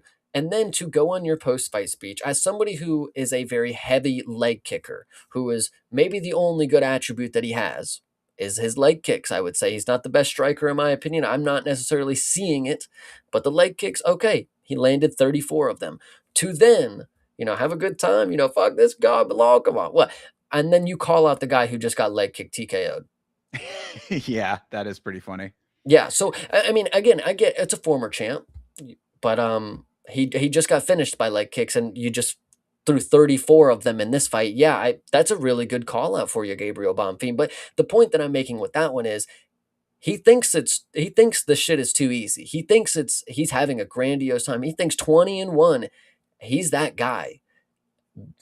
I'm happy Yeah. for him. Yeah, I'm we happy. don't see exactly. No, I did. I definitely had that in the notes. I mean, like Bonfim smiling through this whole affair, just laughing at everyone's parlays, dying on the vine. His own corner had to tell him to stop. I don't know if you caught that. It was like during the cornering at one point, his corner was like, "I don't stop smiling so much, dude. You got to take every round seriously." And he was like, "I mean, does he? I don't know because I Yeah. mean, Bilal was. That's the thing. When Bilal makes it that way, does he actually have to take it that seriously? And that's the problem. It's like because I said this was not some masterclass performance from Bonfim. He really just held his ground, picked shots when he could. Bilal made it so that he could get those shots in there. So, Bilal continuing to try to come in with his own terrible striking. Okay, well, I'm just going to get around that, land my own shots, and wait for you to do it again. If you're not going to give me any kind of threat, what reason do I not have to smile my way through this? So like I actually gave a lot of credit to his corner for trying to smack some sense into him, but that's also on Bilal and by extension Bilal's team. Yeah. I think the biggest thing that I have with Bonfim, and because Hydra said, Hydra said it, I'm still so unimpressed by Bonfim. Right. I think he is in a position where a fraud check is coming, of course. I believe that truly, but it's going to be worse because he is coming from a team that is formed by him and his brothers, the Bonfim brothers gym. I mean, I'm glad that they told him to stop smiling. Um, it doesn't look like they've handcrafted themselves a fucking killer, in my opinion. So I don't know if they're just not seeing, if they have the wherewithal to stop smiling. Where's that in the gym where we need to fucking hammer in how to be a great fucking fighter? Bonfim is good at best. He got a win against Bilal. It's a former champion. He may even get the JDM fight, and he may even get a leg kick TKO against JDM. I don't put this past it, but that is still not going to make me believe that he is on the same level as some of the other people who have proven time and time again that they can finish the top level guys who have never been finished. I mean, Bilal never been finished, and he didn't finish him. JDM at the time, whatever we want to say, but Nicholas Dalby was able to figure this out. And he to a lot of people is an unknown hero, but to some people he's just the average journeyman. And that guy put him face down on the mat and finished him and that was only a handful of fights ago, guys. If we wanted to, and the biggest question I had for him on this one is how would the extra rounds even fare with him if he's getting fucking if 3 rounds with Wonder Boy is fucking hell to you, which we often are forgetting that Wonder Boy arguably beat him. They had to keep their guy in their books, 20-1. There's other people who are going to make this a really bad night for Bonfim. And I really hope that again, true hater in me, I hope he continues to get it easy because it's going to make it so much better when somebody really makes it look easy against him. And it's like, how did we not? The people who are going to be so shocked, like, oh my God, he got finished in the first round. Oh my God, he got knocked unconscious. It's like, you should have fucking understood that he wasn't that guy. Yeah, well, I mean, and again, this all circles back to Bilal being the problem in this fight. Bilal is making this guy look this way. I mean, or made Yeah. this guy look this way based on how he fought. So yeah, I mean, we say this. I remember like talking about like a guy like Rinya Nakamura who made his opponent look a lot better because he wasn't so proficient in one of the departments or whatever. Moon Gafrov, another person that comes to Mhm. mind in these kinds of conversations. Don't let it cloud your judgment of this fighter that like, oh, he's some kind of world ender because Bilal chose not to use the one skill that could have made this a competitive fight. But again, that's why all of the emphasis has to go on Bilal's side, especially as a former champion, especially as a person who has 24 victories under his belt based on a style that he is now choosing actively to not use anymore. And Bilal had the nerve. I mean, like, dude, I don't know if I wanted to feel bad for him or feel angry at him, but he had the nerve to be standing there, almost with that dumbstruck look on his face as he's getting the announcement read, getting 50-45, standing there like, man, that really happened. Yeah, Bilal, it did really happen. Why did it happen? I wonder why it happened. Was it because you chose not to wrestle at all? Yes, that is exactly why it happened. This is not fucking rocket science. This guy went on a win streak, from 2019 up until 2024, where he won the belt. And here he is, 3 fights later, still thinking that he is a striker. I, it's just an unfortunate story, and it's unfortunate for us fans as of right now because we see a guy like Bonfim, who's, in my opinion, he's getting off real easy. You know, he's lucky to have an opponent like Bilal who's mentally unstable or something. I don't know what the fuck is his problem, but it will not last for long. So I'm very hopeful for the end of Gabriel Bonfim because I listen. We saw what his brother ended up being, and I don't think that this guy is that far off. I'm Eh, not gonna lie. put him up against Michael Morales. He'll be out Eh, of there easy. That's what I said too, honestly, is people there's two guys at the division. Like you're gonna have to see one of them before you get anything that you want, you know, and Right. that's Michael Morales, that's Carlos Prates. And if you don't see either of them, you're not getting the belt, in my opinion, brother. I mean, fuck Islam? No, no, not even fucking close, brother. No. Yeah, no, definitely not. And as far as Bilal goes, I mean, I would say change camps immediately based on what I was hearing out of his corner. That Go there's back to no Dagestan. 2-3 years in Dagestan and forget. Maybe make it 3-4 years. You know what I'm saying? I mean, you need to go back to your roots in a real way here. This whole fucking fantasy that you've concocted for yourself, this Canelo hands bullshit. I mean, it's cute when it's something that you're saying in interviews. When it's now seriously affecting your career, it's time for you to cut the horse shit. I mean, really, this is one of those like almost intervention worthy moments for him where it's like somebody needs to sit him down and say, dude, stop it with this fucking masquerading that you're trying to do as a striker. You are not that. Either you go back to what you're good at and maybe you get the victory. And also the other thing too that I have to caveat all this with is to say you can still strike while doing that. That's the craziest part about this. It's not one or the other. This is mixed martial arts, brother. Get the takedown and then strike on the ground, or do a little bit of striking and then go into the level change. There's a million ways to make this happen that are not this. You cannot do this anymore. And especially after being on the other side, you've already completed the hero's arc. You are the champ. You're not the champ anymore. You want to still be relevant in the conversation. If you are going to continue down this path, it's only going to get worse for you. Absolutely. Yep. All right. Well, that's enough yelling at Bilal, I suppose. But really, again, I have to emphasize how absolutely atrocious the cornering was. So, that coach really should feel bad about this fight. Like I think there's a lot of blame that goes on that coach for encouraging what he was seeing. That's unfortunate. But if we are definitely at the end and we rounded out this card, would you like to break down the numbers? Thank you, Chase. Yes, I certainly would like to break down the numbers. UFC Fight Night, Muhammad versus Bonfim. How did we both do?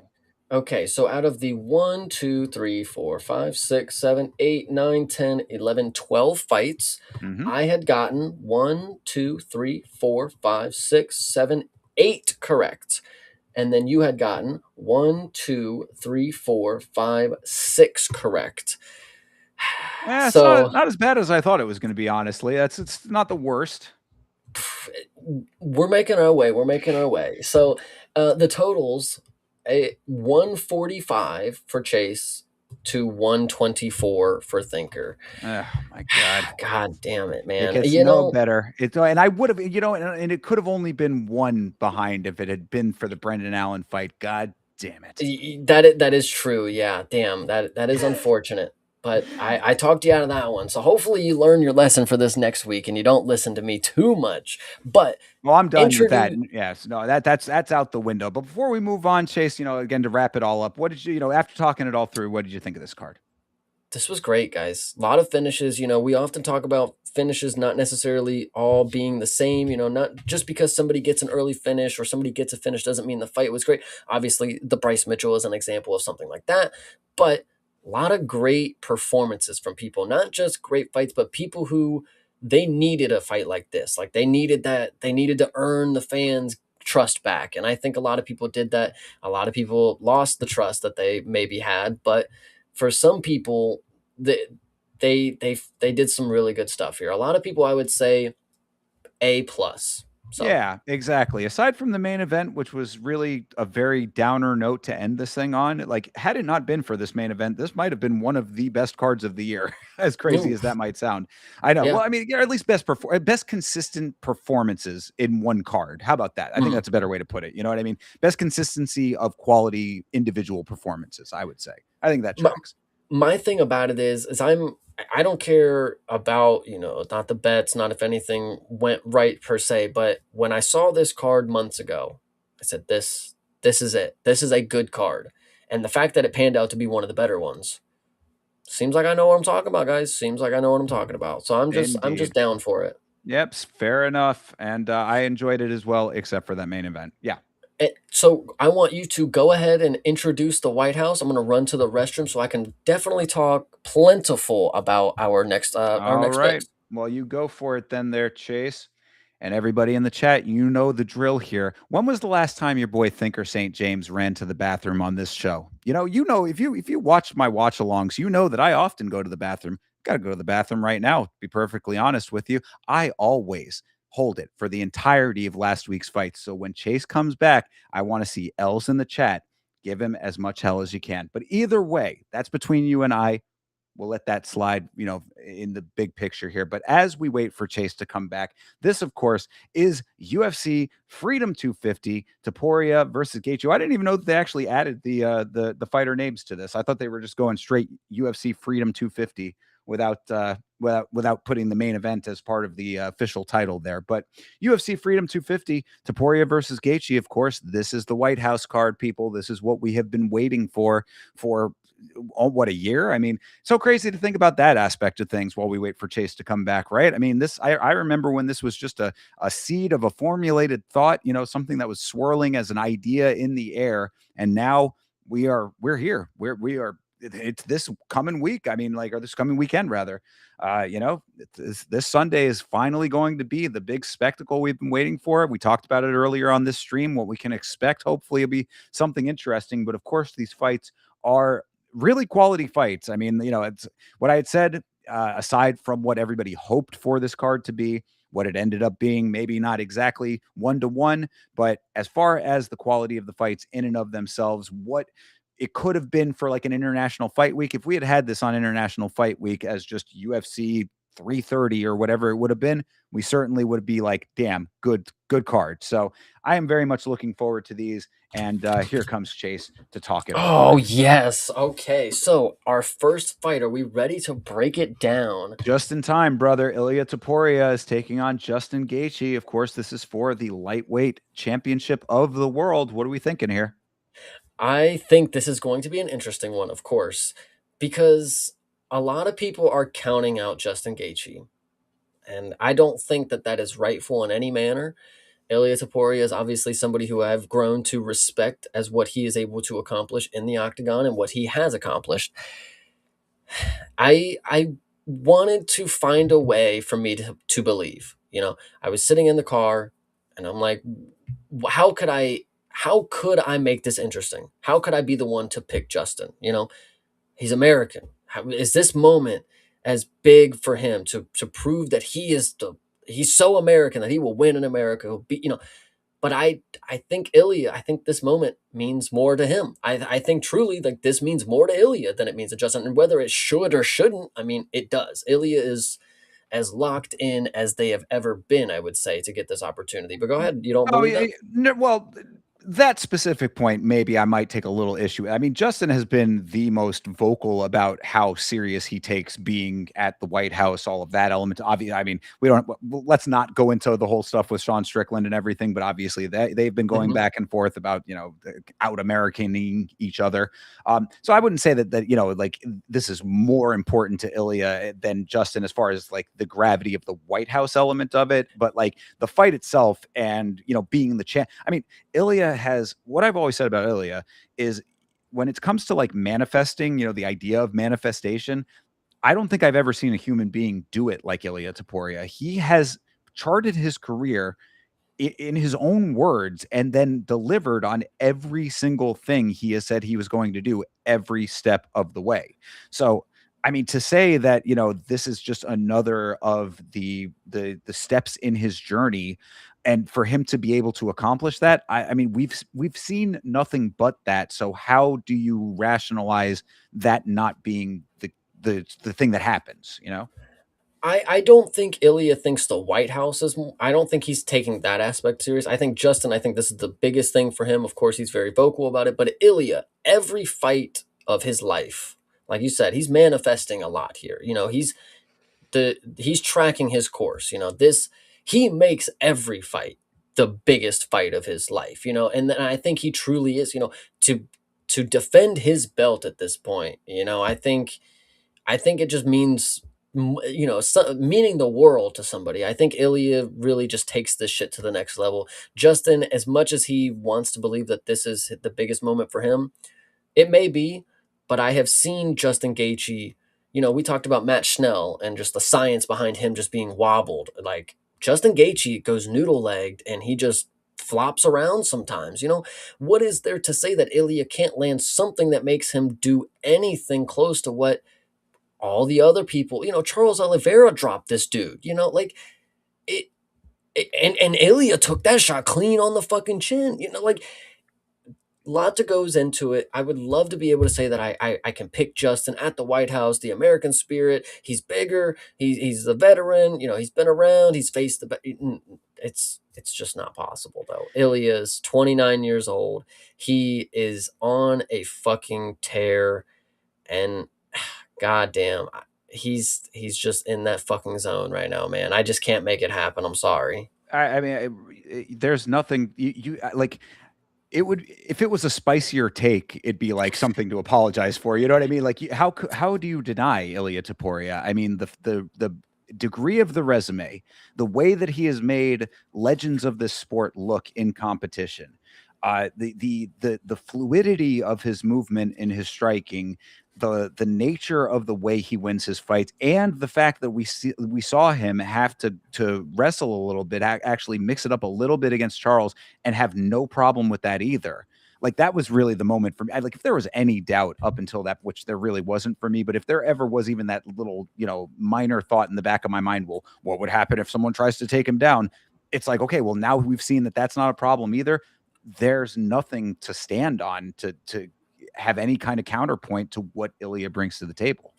It's actually, when you think about it too, it's like, so what Justin is as a striker. Okay. Ilya Taporia knocked out Volkanovski, who is a counter striker. He's evasive. He's hard to hit, hard to knock out. I mean, up until that point, only one person had done it, and that was Islam the year before. Ilya knocked him out. The next fight, Max Holloway, a guy who's never been knocked out. He is always on his bike, very elusive, very hard to hit. He hits you and you don't hit him. He knocked him out. Now, Charles Oliveira, another dude who has never been colded like he had been after this dude. This dude had grappling. This dude had he had the confidence. He went in there ready to fucking kill Ilya, and Ilya murdered him. Justin Gaethje is not elusive. He's not evasive. He will take shots. He will put his hands up and try to block.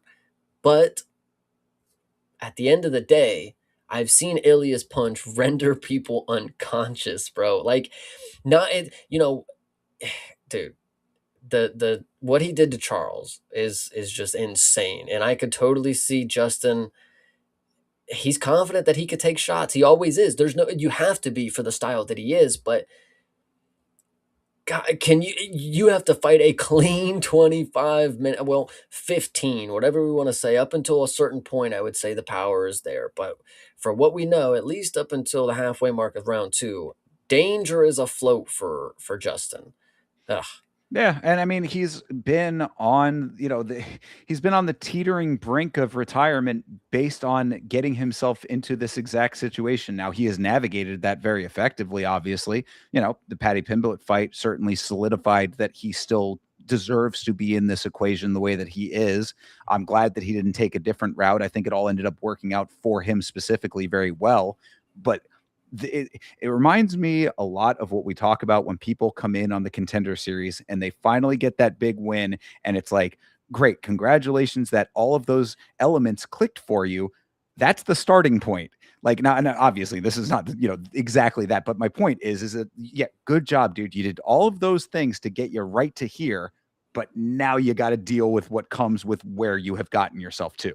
Yeah, absolutely. It is unfortunate for Justin. I'd say that, brother. You got to go up against Thanos, man. I tell you, I mean, this dude's got the Infinity Stones. He's got 3 of them. It's so true. He's filling out the gauntlet in real time, and again, just calling his shot. I've never seen anything quite like it, really, inside of combat sports or out. I mean, like, talk about saying what you're going to do. It's like Babe Ruth, pointing the bat out into right field and then just sailing the shot exactly where he pointed it. Like, you call the shot and you take the swing. And that is what Ilya does. And he is insanely effective at it, possibly the best to ever be effective at it. Yeah, 100%. So, I mean, I guess then that pretty much says it all. I guess we are both pretty locked in on Ilya Taporia for this one. Yes, we are, for sure. And let me say this then before we move on. If Justin pulls off the upset, it possibly will be one of the great moments of MMA history to pull off the upset against an unbeatable foe on the lawn of the White House at this event for an American fighter. I don't think that this might be like a paradigm shifting if that happens. So I'm certainly here for it. Obviously, I like Justin well enough. I'm a fan. It would be insane if this happens, just to put that out there. Well, when you put it into context of what he did at the start of the year, arguably maybe had staff, maybe not training as hard as he could have been, out of shape, whatever you want to say, all these other factors could have been. If Justin wins this, he's fighter of the year and there's no contest about it. So yeah, that's a good point. I mean, this is actually right at the halfway point of the year too. So like, there's not going to be something that will beat that. I would certainly agree with that. Yep. The upset on Patty for 5 rounds. And then if to beat Ilya at the White House, man, that's just, you'll see it on your ticker across the screen while you watch the rest of the fights. Make it happen. Make it happen for America, brother. Yep. All right. Well, we are locked in there. Shout out to the 10-7 MMA in the chat, by the way, brother. We see you, bro. Cracking me up over here. All right. Moving on to the co-main event. Crazy that this is a co-main event. But Chase, did you hear that? Well, first of all, let me say this is Alex Pereira versus Ciryl Gane, obviously. Did you hear that Dana White said that if Alex Pereira becomes the 3-division champ, that he will have overtaken John Jones for the greatest of all time? I think, yes, I did hear it, and I think it is valid because now Dana is showing how petty he's going to be, of course. Like, now John Jones is gone for fucking 8 months. Yeah, no, fuck him. Now he's not even the GOAT anymore. Did you guys hear about that Ecuadorian kid? Like, whatever you want to say. But so John Alex Jones Pereira, was never my friend. Right, exactly. So what I think is interesting, when you look at this fight, think about how experienced these guys are. Think about the veteran status that they have accumulated, right? Alex Pereira has headlined 7 different events and then co-mained on 3 of them or whatever the fuck it is. These guys are 13-3 versus 13-2. This is the 4th or some shit opportunity for Ciryl Gane. This is Alex Pereira challenging for a 3rd belt with the record of 13-3. I mean, to argue that this is anything short of GOAT status is redundant. But for me personally, from what I've seen, same thing with Ilya, and I've seen Alex do it longer. Alex has proven to me that there is just nobody that has destiny on their side like him. Obviously, Josh Van is one of them. Destiny is on Alex Pereira's side. For me to believe that he's not going to go ahead and claim the 3rd belt, it's for me to believe that he ain't gonna fucking show up, and he always shows up, except that one fight with Uncle Live. But the point is, Alex is a man that says what he's gonna do, and he happens to just follow through with his word. There's a lot of people who say a lot of things in life. Alex Pereira is a man of very little words, but you know what his goals are. Like, he makes his goals known, whether he says it very vocally, very often or not. You know that this dude wants greatness. He wants the legacy. Going up for the 3rd belt is something that has not only never been done, but winning it would, yes, make him probably the GOAT with a record of 14-3, accumulating 3 divisional belts. Yes, I think that's true. I mean, I've said for a while, I go back into the Israel Adesanya fights with Alex, saying that Alex was working his way towards GOAT status even at that time. To see where he has come in this sport in the time he has been here and what he has been able to accomplish. I mean, anybody who has a differing opinion about, the level of greatness of this guy, I really question where you're finding that reasoning. I don't think that there's any like counter argument to, like, I mean, your eyes tell you exactly what you need to know when you watch this guy fight. He makes people look small. And I'm Mm. not, I'm not talking physical stature. I'm talking in just, person versus person kind of thing. Like, he has a way of commanding presence in fights that is unlike anybody else, really. I mean, like, in a broad sense, like, he has a commanding presence that is backed up by the danger of his power that's very unique to him. And the fact that Israel Adesanya was able to best him at any time is a credit to how great that man once was.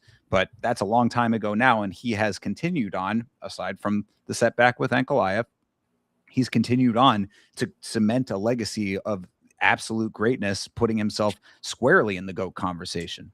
Cyril Gane has been at heavyweight, and he has been a better person at heavyweight than a crop of heavyweights that have not been so great.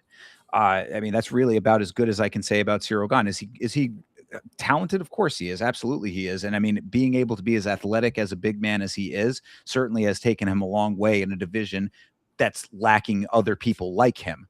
But now you've got Alex Pereira in the mix. I think that he is one of those people that's going to slot into the weight class as perfectly as one can. If Cyril Gane had problems with John Jones, even though that fight was very quick, if there was any if there was any potential for what happened in that fight to happen to Cyril Gane, it already tells you what you need to know. This is not a person that can be handled by someone who might not be a natural heavyweight. All the information is already there for me as far as the differences between these two people. The fact that Cyril Gane is even in this fight is questionable based on the Volkov fight. I think that this is a pretty foregone conclusion as far as how I'm looking at it.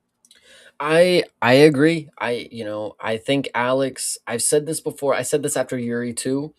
Alex Pereira has this ability that only I've seen with potentially Anderson Silva, where he makes world class athletes, one of the best mixed martial artists in the world. He will make them look as if they have never competed in their life, and that is the craziest part. Alex Pereira, what he did to Yuri Prohashka, I mean, he made him look like he's nothing to him, and if I'm correct, I would like to believe that, again, with destiny on his side, Alex Pereira is going to do something that not many people have done to Cyril Gane on the feet, and that is making it look easier than it should. So I'm going to go ahead and take my boy Alex, and I think he's going to find a way. I can't tell you that my heart's here with it. I can't go wrong. Let me just say it that way. Yeah, and look, I see the other side of the coin when it comes to the size of Cyril Gane, the athleticism with the size that I think is his best asset. Of course, great mover. I mean, the range of motion paired with the striking and the fluidity, I think, is all there for him. Alex has been in fights where he had to be more athletic than others. I mean, there are a lot of times where he's able to just stand there and land shots easily. I always go back to the Cleo Roundtree fight. That was a much harder competition than I think anybody thought it was going to be, and more output than Alex is usually having to go through when it comes to his fights. But he was able to figure it out. So if Cyril Gane takes him into deep waters, so be it. 5-round fight. There'll be plenty of time for Alex to find the shot. So, I Yeah. mean, the only thing I would say is that, and you tell me this, Chase. I mean, are you at all worried about the power of Cyril Gane as far as knockout ability and catching him with something that he hasn't experienced at light heavyweight? Yes, I think it is something to be worried about. I mean, this is a dude who was busting up Tom Aspinall. I mean, he's clearly going to be able to land the shots. Alex Pereira is not the best defensive striker. His hands are out and he's ready to throw punches, but when it comes to defensive striking, I mean, he just kind of he just goes with it, kind of deal. So he will take a shot to give one. Cyril Gane is a crafty, strong, fast heavyweight. It is definitely possible that Alex can get caught and get checked early, and it just may not look like what I hope it is. But my heart is in on it. I cannot lose either way as long as I take the dude that I respect more, that I've seen do it more consistently. Cyril Gane, we've seen him just not pull through in fights that don't even, like, I mean, when you want to talk about the Volkov fight, it didn't matter in the sense that it wasn't for a belt, but it mattered in the sense that, yeah, it was to get him to the next belt. He lost with a broken foot from what everybody else saw. According to the judges, Apparently, he fucking won on a bum leg. I don't know what to tell you about that, but he shouldn't even be in this opportunity. He has squandered less opportunities than this. This is the White House. This is the biggest moment in his life. He's probably going to fold. And mentally, he may look and he may feel like he's there, but what John Jones did to him, you can't erase the fact that you in front of your home country to win your belt, you got made look a fool by a dude who came out of retirement and to a new weight class.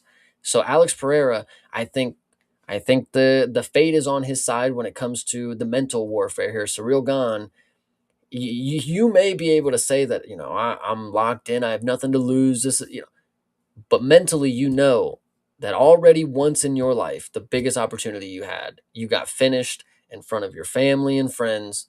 And I'm not saying it to be hard, but like this is the White House. You're going to be in America, enemy territory, whatever you want to say. If your friends and family weren't able to will you there, I mean, this is definitely not going to be the environment where you're going to get any sympathy from the crowd, I guess. But it is what Fair. it is. Well, to that point, that actually does nicely segue into my last question.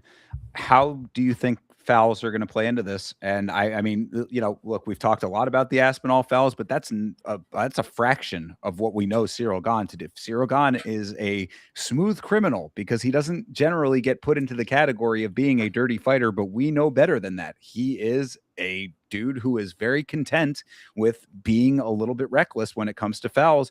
Do you think that we see some kind of foul situation that puts a marring on this fight at the White House? I think it's possible, but I also think Alex Pereira is the type of dude who gets kicked in the dick, wipes it off, and then knocks the opponent out right after. So if Ciryl Gane wants to play that game, I don't know if it's going to be necessarily what he's expecting it to be, because we saw what Waldo was able to do to Ante Delia. I'm not saying it's necessarily going to happen that way or it's possible, but things have happened in this sport before. History can repeat itself. It doesn't always, but Alex Pereira is a special type of fighter. So just do not underestimate what this man can do. And if Ciryl Gane, he is that type of fighter that I've said exists. There is a type that bends and breaks the rules because if they don't get caught, there's no reason not to. He is that type of fighter. I definitely see that he will enact his skill set of the intangibles, but I don't know if we're gonna get any more or less kind of referee intervention than we normally do with Ciryl Gane. They normally don't give a fuck. They let this dude do whatever the fuck they want. Like, Yeah, no shit.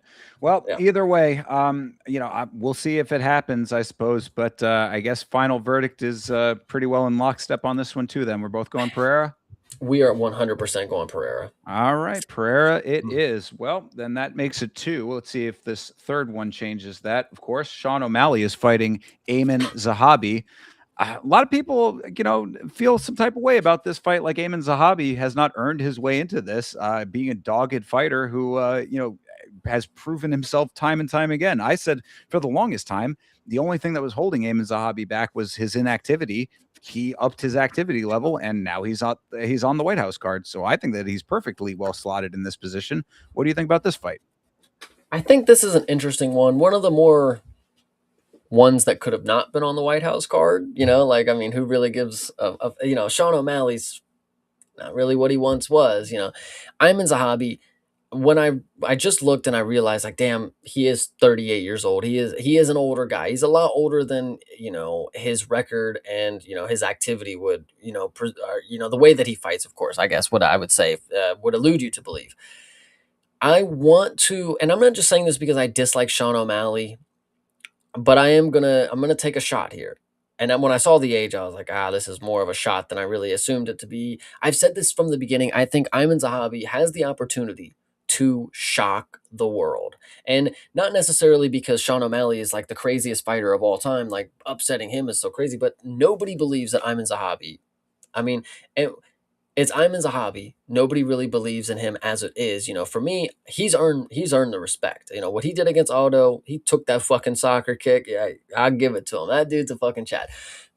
Canadians at the White House, I think there's going to be obviously some sort of stigma that people are not going to give him the respect that I think he deserves just based on a lot of different things. He's unassuming as well as another thing about him. But when I say that I think he can shock the world, I do think it's possible for him to win. And what I hope to happen, and what I'm going to put all my chips in right here, right now, is that Ayman Zahabi is not only going to beat Sean O'Malley, he is going to finish Sean O'Malley at the White House and shock the world. And I think it is going to be one of the bigger things on the White House card itself, that the Canadian walked in and fucking dogged your fucking rainbow haired whore, whatever. So Sure. I mean, I was thinking that we were going to be out of sync on this, but yeah, no, I also am going with Ayman Zahabi. I think that Ayman Zahabi, that's completely independent of anything that you said. I think that Ayman Zahabi, again, I've been following Ayman Zahabi for a long time. And I've always thought that he was a guy who had a lot more potential than he was showing earlier in his career. Again, it goes back to just thinking that he was an inactive fighter for whatever reason. I don't know why he was choosing not to fight consistently, but once he started fighting consistently, I think that he has shown that he really is a world-class fighter. He's of a caliber that is definitely deserving to be in the upper echelons. Somebody who I think can give a lot of problems for a lot of different reasons to Sean O'Malley. I think the only thing that I would say is that Sean using his ranged attacks might be something that will be a little bit of a problem for Ayman, but Ayman is a tough guy as well. Again, you say he's an unassuming guy, but he can take a shot. So he'll go in there and get past the striking range, take one or two to get into the clinch. And then, it's going to be a big test of O'Malley's ground game if he ends up going to the ground with it, or it's going to be a dirty fight on the cage that is not going to be Sean getting his way. That was what I said in the Song Yadong fight with Sean O'Malley. Song Yadong giving Sean too much respect, allowing him to have a fight that was more what he wanted. It basically trended towards that to the point where Sean ended up overtaking and winning. It didn't have to be that fight for Song Yadong. Ayman Zahabi, I don't think comes in with the same type of mentality. I think that he goes in and gets the fight that he wants instead. yeah, I think, and this is maybe just me. Again, I'm a hater. I think I'm more maybe preying on Sean to lose rather than I'm wanting Iman to win. And if that is the case, that's fine. We all got to pick sides in life, and I'm okay not being on the Sean O'Malley train anymore. Like, I mean, at one time, I mean, man, a bantamweight who's got finishing power is crazy. And where's it at? All right, that's exactly what I'm saying. Like, fuck him. I'm done. It's okay. It's Ayman Zahabi's a pretty cool dude. He's a cool dude to root for. So, Sean O'Malley, I hope your 6ix9ine tattoos panned out for you. Fair. Yeah, and it really that's not even a factor to me. I mean, Sean was a champion, and that is certainly a notch on his belt. But I mean, based on what we have seen in the bigger picture, is what I really am going off of. Granted, he was able to beat Aljo, which I think is a very big notch in the belt there. But if you recall the way that fight went down, he did evade a good amount of what Aljo was doing in order to find the shot. But it wasn't like Aljo was over committed to any. I mean, or like he wasn't making it as dirty as he could have been, I guess is what I would say in that fight. Like, there were a couple of takedown attempts that Sean was able to get out of. He was able to pick the leg up over when he would go for the shot. Impressive in that regard. I think Ayman Zahabi just brings in a different type of fight than Sean has seen before. I mean, with the style of fighters that he is currently fought. So I don't know. I think that this is the one that there is a likely upset potential. And as I said, I've always thought that there was better for Ayman Zahabi than he was giving himself the ability to get. Now he has it. This is his time. Yeah, hell yeah. Ayman Zahabi, let's go. All right. Well, again, lockstep on this one as well. Unexpected, I suppose. Maybe this will be the different one. Probably not. This is Josh Hokett versus Derek Lewis, the late addition to this card. Josh Hokett has a crazy fight with Curtis Blades that I don't think a lot of people were expecting. The president is at that fight, whispers into Dana's ear, let's get this guy on here. Why is Derek Lewis not on the card? And all of a sudden, this fight falls out of the sky. So did what you saw in the Curtis Blades fight give you the impression that that was going to happen again with Derek Lewis? The fight with yes, so yeah, the fight with Curtis Blades, it actually, I think it showed a lot about Josh Hokett. I mean, it showed that he is really about, whether it's because metaphorically he's about what he says, because obviously, legitimately, what he says is nothing about the actual fights. It has nothing to do with any relevant things. It's just literally waffle. But the fight itself, very skilled, very confident striker. I mean, this is a step down in competition, really, from what we saw him do with Curtis Blades. I mean, it's not possible for him to have a fight that good with Derek Lewis. It's just not going to happen because after the first 2 minutes, Derek Lewis is completely rendered useless other than one big bomb. And that's just how it is. And we may even get an opportunity to see Derek Lewis pull off his patented I fall over and don't fight back anymore. And that's the problem here is Hokit went from a fighter who gave him a fight and he brought the fight to them. And it was one of the greatest performances that we've got to see inside the cage. Now we have a fighter who's going to bring the fight to somebody who's less likely to bring the fight back to him. Okay, he's going to throw one big shot. I'm not going to say at a time that works against people like Nascimento, the flying knee or whatever against Rodrigo de Lima or whatever, Taliesin Teixeira. But Josh Hokit, from what I've seen, this is a guy, when you look at the stats, 6'1", and you look at how small the reach is, the numbers don't tell you the entire story, but this is a dude. Sometimes really good fighters have really unorthodox builds for the division. They don't get to be seen that often by those type of competitors. So I think it's perfectly valid for somebody like Josh Hokit to come in here. Derek Lewis has been around the block. Of course, he's knocked out anybody and everybody. But he has also fallen over and given out to people who are just just not even whooping his ass that bad. He just falls over, So Hokit, step down in competition, should be able to go ahead and get this one done as long as there's no antics involved. Because if there is, he's probably going to fuck around and he's going to flip him off 6 times and get fucking punched in the face and fall over and die. I don't know. It's just, I would say Hokit has an easier time than his last performance. Yeah, I mean, it would be absolutely wild if he does that at the White House. But really, I think another thing that really bolsters this point, we haven't really mentioned this up until this point, but this fight specifically, I think it plays a big part. All of that stuff that you mentioned about Derek Lewis and how he has the potential to crumble, that's all been indoors. This is an outdoor fight. I think that this dude is going to be having very, very hard time. Like if this goes over half a round, I mean, like I think the elements are going to get to him. I just think there's too many factors going against Derek Lewis in a better controlled environment. Being in an uncontrolled environment, humidity, potential for other climate conditions.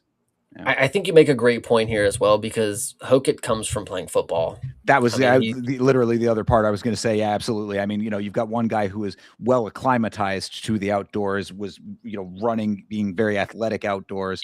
Full fucking suits of armor, too. Exactly. So he's probably going to feel pretty fucking good out here. I'm not going to lie. But yeah, this is going to be a walk in the park. I mean, I don't know if you saw that clip of him doing football drills. I think that actually was somewhat recently, too, if I'm not mistaken, or unless that was just an old clip that resurfaced. But, he's doing the tire run where you do the feet work through the tire or whatever. Like, I mean, this guy he moves just like a professional football athlete. I mean, he's got no problem in that kind of environment. This will be old hat to him. Derek Lewis coming in, at an advanced age as well. I mean, he's a 41-year-old man. Really sad to say the president has set him up for this loss in a tremendous way. I have to, I mean, like, I feel bad that that's the case. And I'm sure that the president did not mean for that to be the case, but knowing the factors that go into this, the age, the elements, all of what we know about Derek Lewis, this is, I think, going to be a fairly easy fight for Josh Hokit, sadly. Yeah, they say walk in the park, but whatever the park is that's going to be across the street with the fan fest, I mean, Derek Lewis, you're getting walked through that park. Yes, I'll tell you that. True. Yeah. By the Vato Loco. Yeah, the down Vato, please, Jesus. Pardon me. Yes. All right. So we both locked in on Joshua. Josh Hokit, yes. Yeah. Joshua, like you're Ariel Hawani. That's pretty funny. Well, I do run. We have not seen. I guess that they were going to leave them off of the press conference, and now they put them back onto it or whatever. We have not seen what we, may expect out of Hokit, but, it is going to be kind of interesting if he does try to pull all of his normal shtick at the biggest stage possible. I mean, you're really playing with fire, putting this guy in front of a microphone ever, but now at this level, it's going to be kind of fascinating, I guess. Yeah, 100%. All right, down the line, Mauricio Hufi is fighting Michael Chandler, Mr. Dana White privilege himself. I I mean, Hoofy is a guy who, I mean, he's been checked. He's not necessarily bulletproof. I had said early on in his career, very early on in his career, I said, that there is potential for the flashiness that he has to bite him in the ass eventually. I think we saw that to a minor extent. He turned it around in the fight after. Chandler gets checked all over the place. I don't know. What do you think? I think this one's a little more interesting than people are leading to believe because as I think about it right now, for the longest time, it's like, okay, Hoofy chins him, easy. It's like, but when you actually break down the X's and O's, when you watch Michael Chandler fight, this dude, he's in his stance, he's low, and he goes forward. He plods forward, and he's plodding forward. Hoofy, I have always said, and this goes back to the physique. He is fine when it comes to striking off the back foot.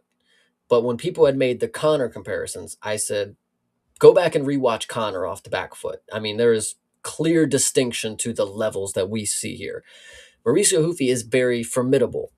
But if Michael Chandler is backing him up against the cage, I just don't know if I'm going to see Hoofy landing some crazy check counter. Like it's possible. Fazeev let that happen to him, but Michael Chandler, it really just depends if he's going to actually try to win or if he wants to be the most electrifying person in the fucking world and wants to be face down on the fucking mat at the White House. I mean, it's hard for me to put stock in Hoofy because I have definitely said before, like he's not all that everybody seems to believe, just because he's creative and he's fun and he does a spin kick, cool.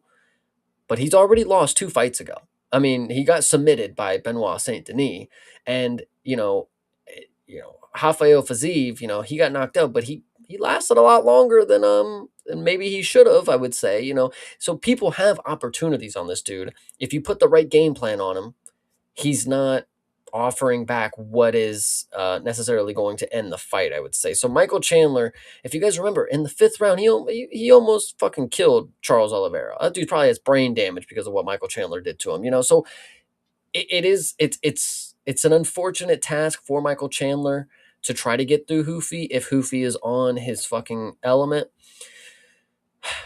I'm gonna do it, guys. I am going to go ahead and pick Michael Chandler to beat Mauricio Hoofy. Man, Again, and this goes back to what I was saying about Justin Gaethje. This means the world to this motherfucker. To be competing at the White House, brother, there's just no way he doesn't win. The American Muscle himself. Like, I don't know. It's crazy. God damn it. You're taking all of my picks here. I thought that this was going to be the most galaxy brain one of them all.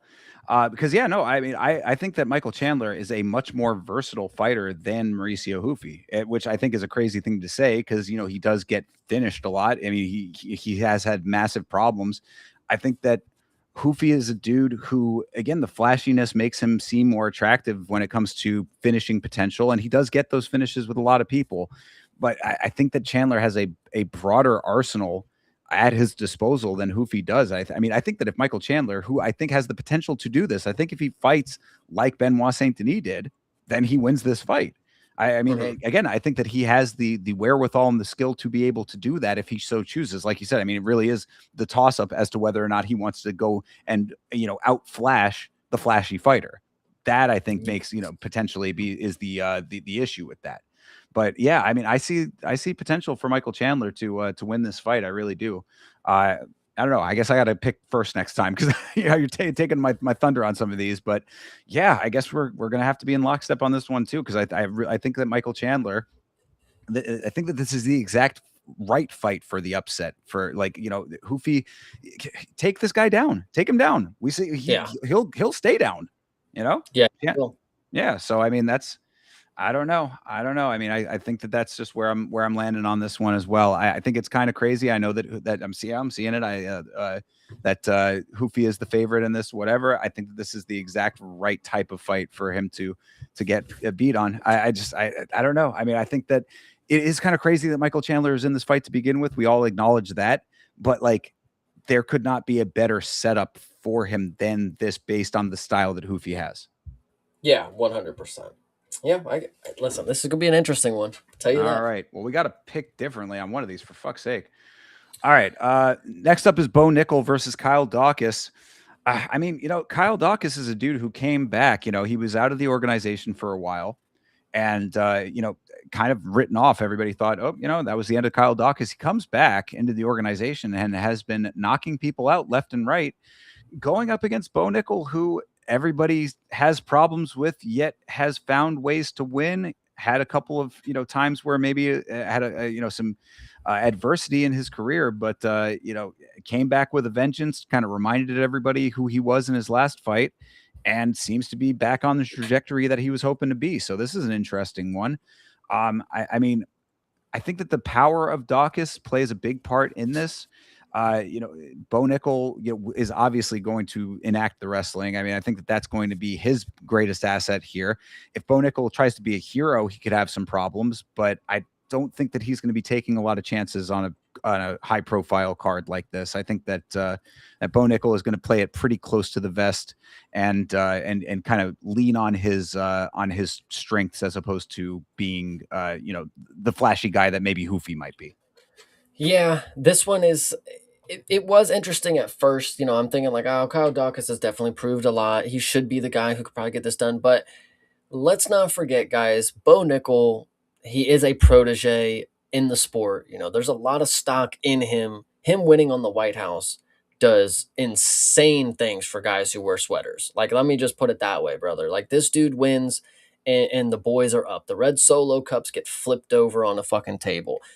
I think Bo Nickel, an Olympic wrestler, man. I think it might just look a lot easier than Kyle Dawkins is not necessarily is prepared for, but unfortunately what the reality is going to speak to. I think he's perfectly prepared to go against the best wrestler that he probably has, but Bo Nickel is probably just going to be, his striking. When you saw the last fight, if he keeps at his range and keeps it, where he can do the moves, he can throw the head kick. Kyle Dawkins, if he can bull rush his way to the inside, it's good. Get Bo Nickel up against the cage, but when Bo Nickel shoots, I'm gonna be almost certain that he's gonna get the takedown. So I'm going to take Bo Nickel on this one. Oh my God, damn it. Well, so am I. That is certainly my pick as well. Yeah, I mean, dude, Bo Nickel has been doing good things. I mean, Kyle Dawkins has been doing good things since he's come back, but I don't think he's faced a person that has the well-roundedness of Bo Nickel.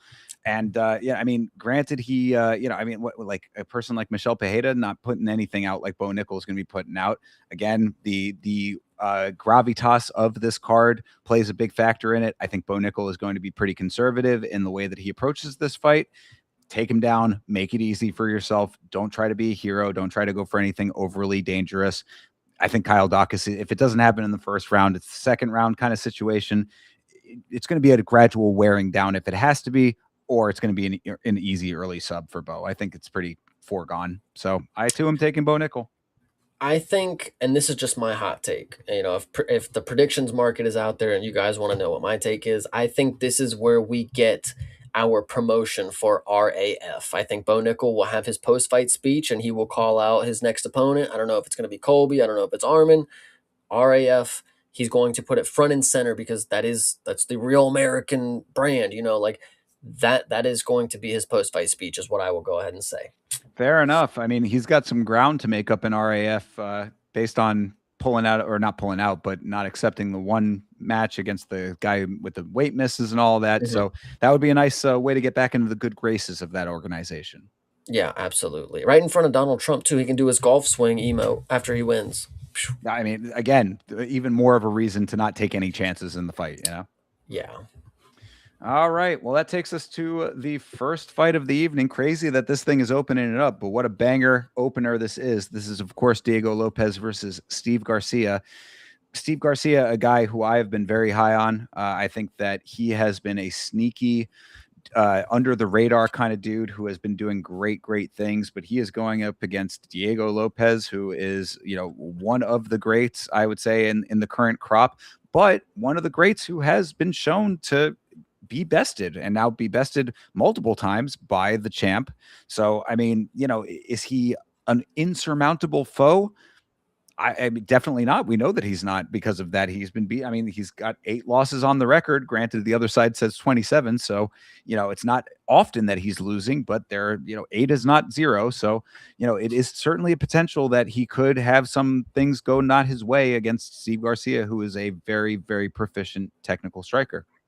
I think it is very possible that Steve Garcia is going to win by TKO. Diego Lopez is the type of guy who will take shots. You got to take a shot to give a shot. He understands this. He is willing to go step in the fire against the best at it. And Diego Lopez, man, I have never doubted him. I had said ever since the Super Sadiq fight, he had proven to me everything that I needed to see. Obviously he got the armbar victory before, the triangle armbar, whatever you want to say, and then he got the knockout with Super Sadiq, and I was sold. Those are the two things I need.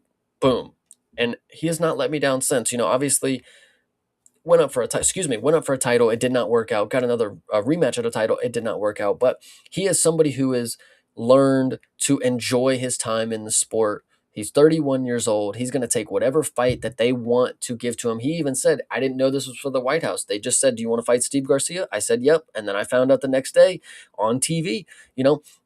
Diego Lopez is a fearless fighter, which it can be worrisome. A guy who has nothing to lose and a guy who has got the skill to back up. I mean, this is not just a guy who lost for the championship. I mean, this is a guy who arguably went to a very close decision the first time with the champ.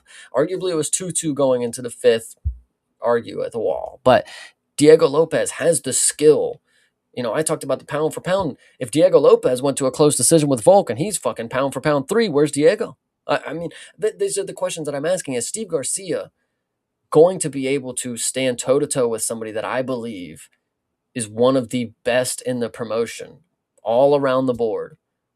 I don't think so on this day. I think Diego Lopez, he's going to have the chin that holds up, and he's going to go ahead and enact whatever game plan he wants. I mean, you saw what happened with Jean Silva, a guy who's a powerful first-round finisher, and he got taken right out the fucking loop. I mean, his first round was nothing when fucking Diego got a hold of him. And I think, again, to Diego's credit in that fight, of course, the way he made it look so easy, I think we potentially could see, and I would love to be wrong, but I could see Diego Lopez getting the position that he wanted, and we just lift him up and take him down, and then now it's, I mean, if you just listen, John Silva's a different ball game, but if you just watch how he maneuvered a very a very threatening striker with no care in the fucking world, I think Diego Lopez possesses a skill that not many people have, and that is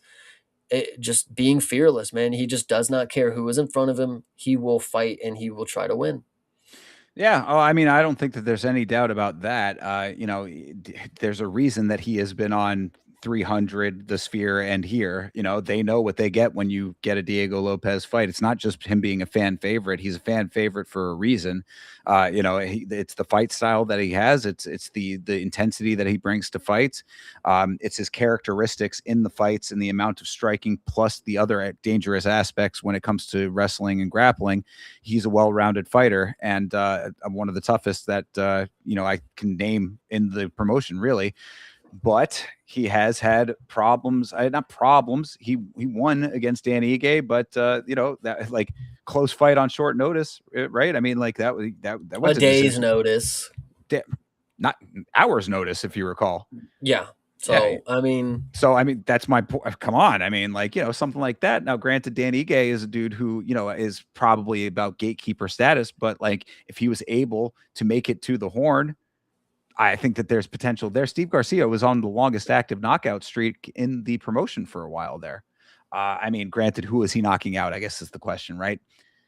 Steve Garcia has sneaky power in his hands. I think that he's a dude who is underestimated a lot for just because by nature of just being under the radar. I mean, they tried to set Steve Garcia up with a main event against David Onama, and that got overshadowed by a whole bunch of other stuff that had nothing to do with him. And then David Onama folded pretty quickly on that card as well. It did not get him what they wanted out of that, but that's not his fault. You know what I'm saying? I think that he could have been built better off of that. I think that there's a lot of factors that have, like, Steve Garcia is like a star that was not put into the right movies. This is the right movie right here, right now. This will be the one where we differ. I'm going to go out on a limb. I think that this is one that, you know, I yet again will be kicking myself when it is not correct, but I believe in Steve Garcia. I always have. I think that this is going to be the time where he's going to shock the world like the Shockmaster. Yeah, So this will be the one.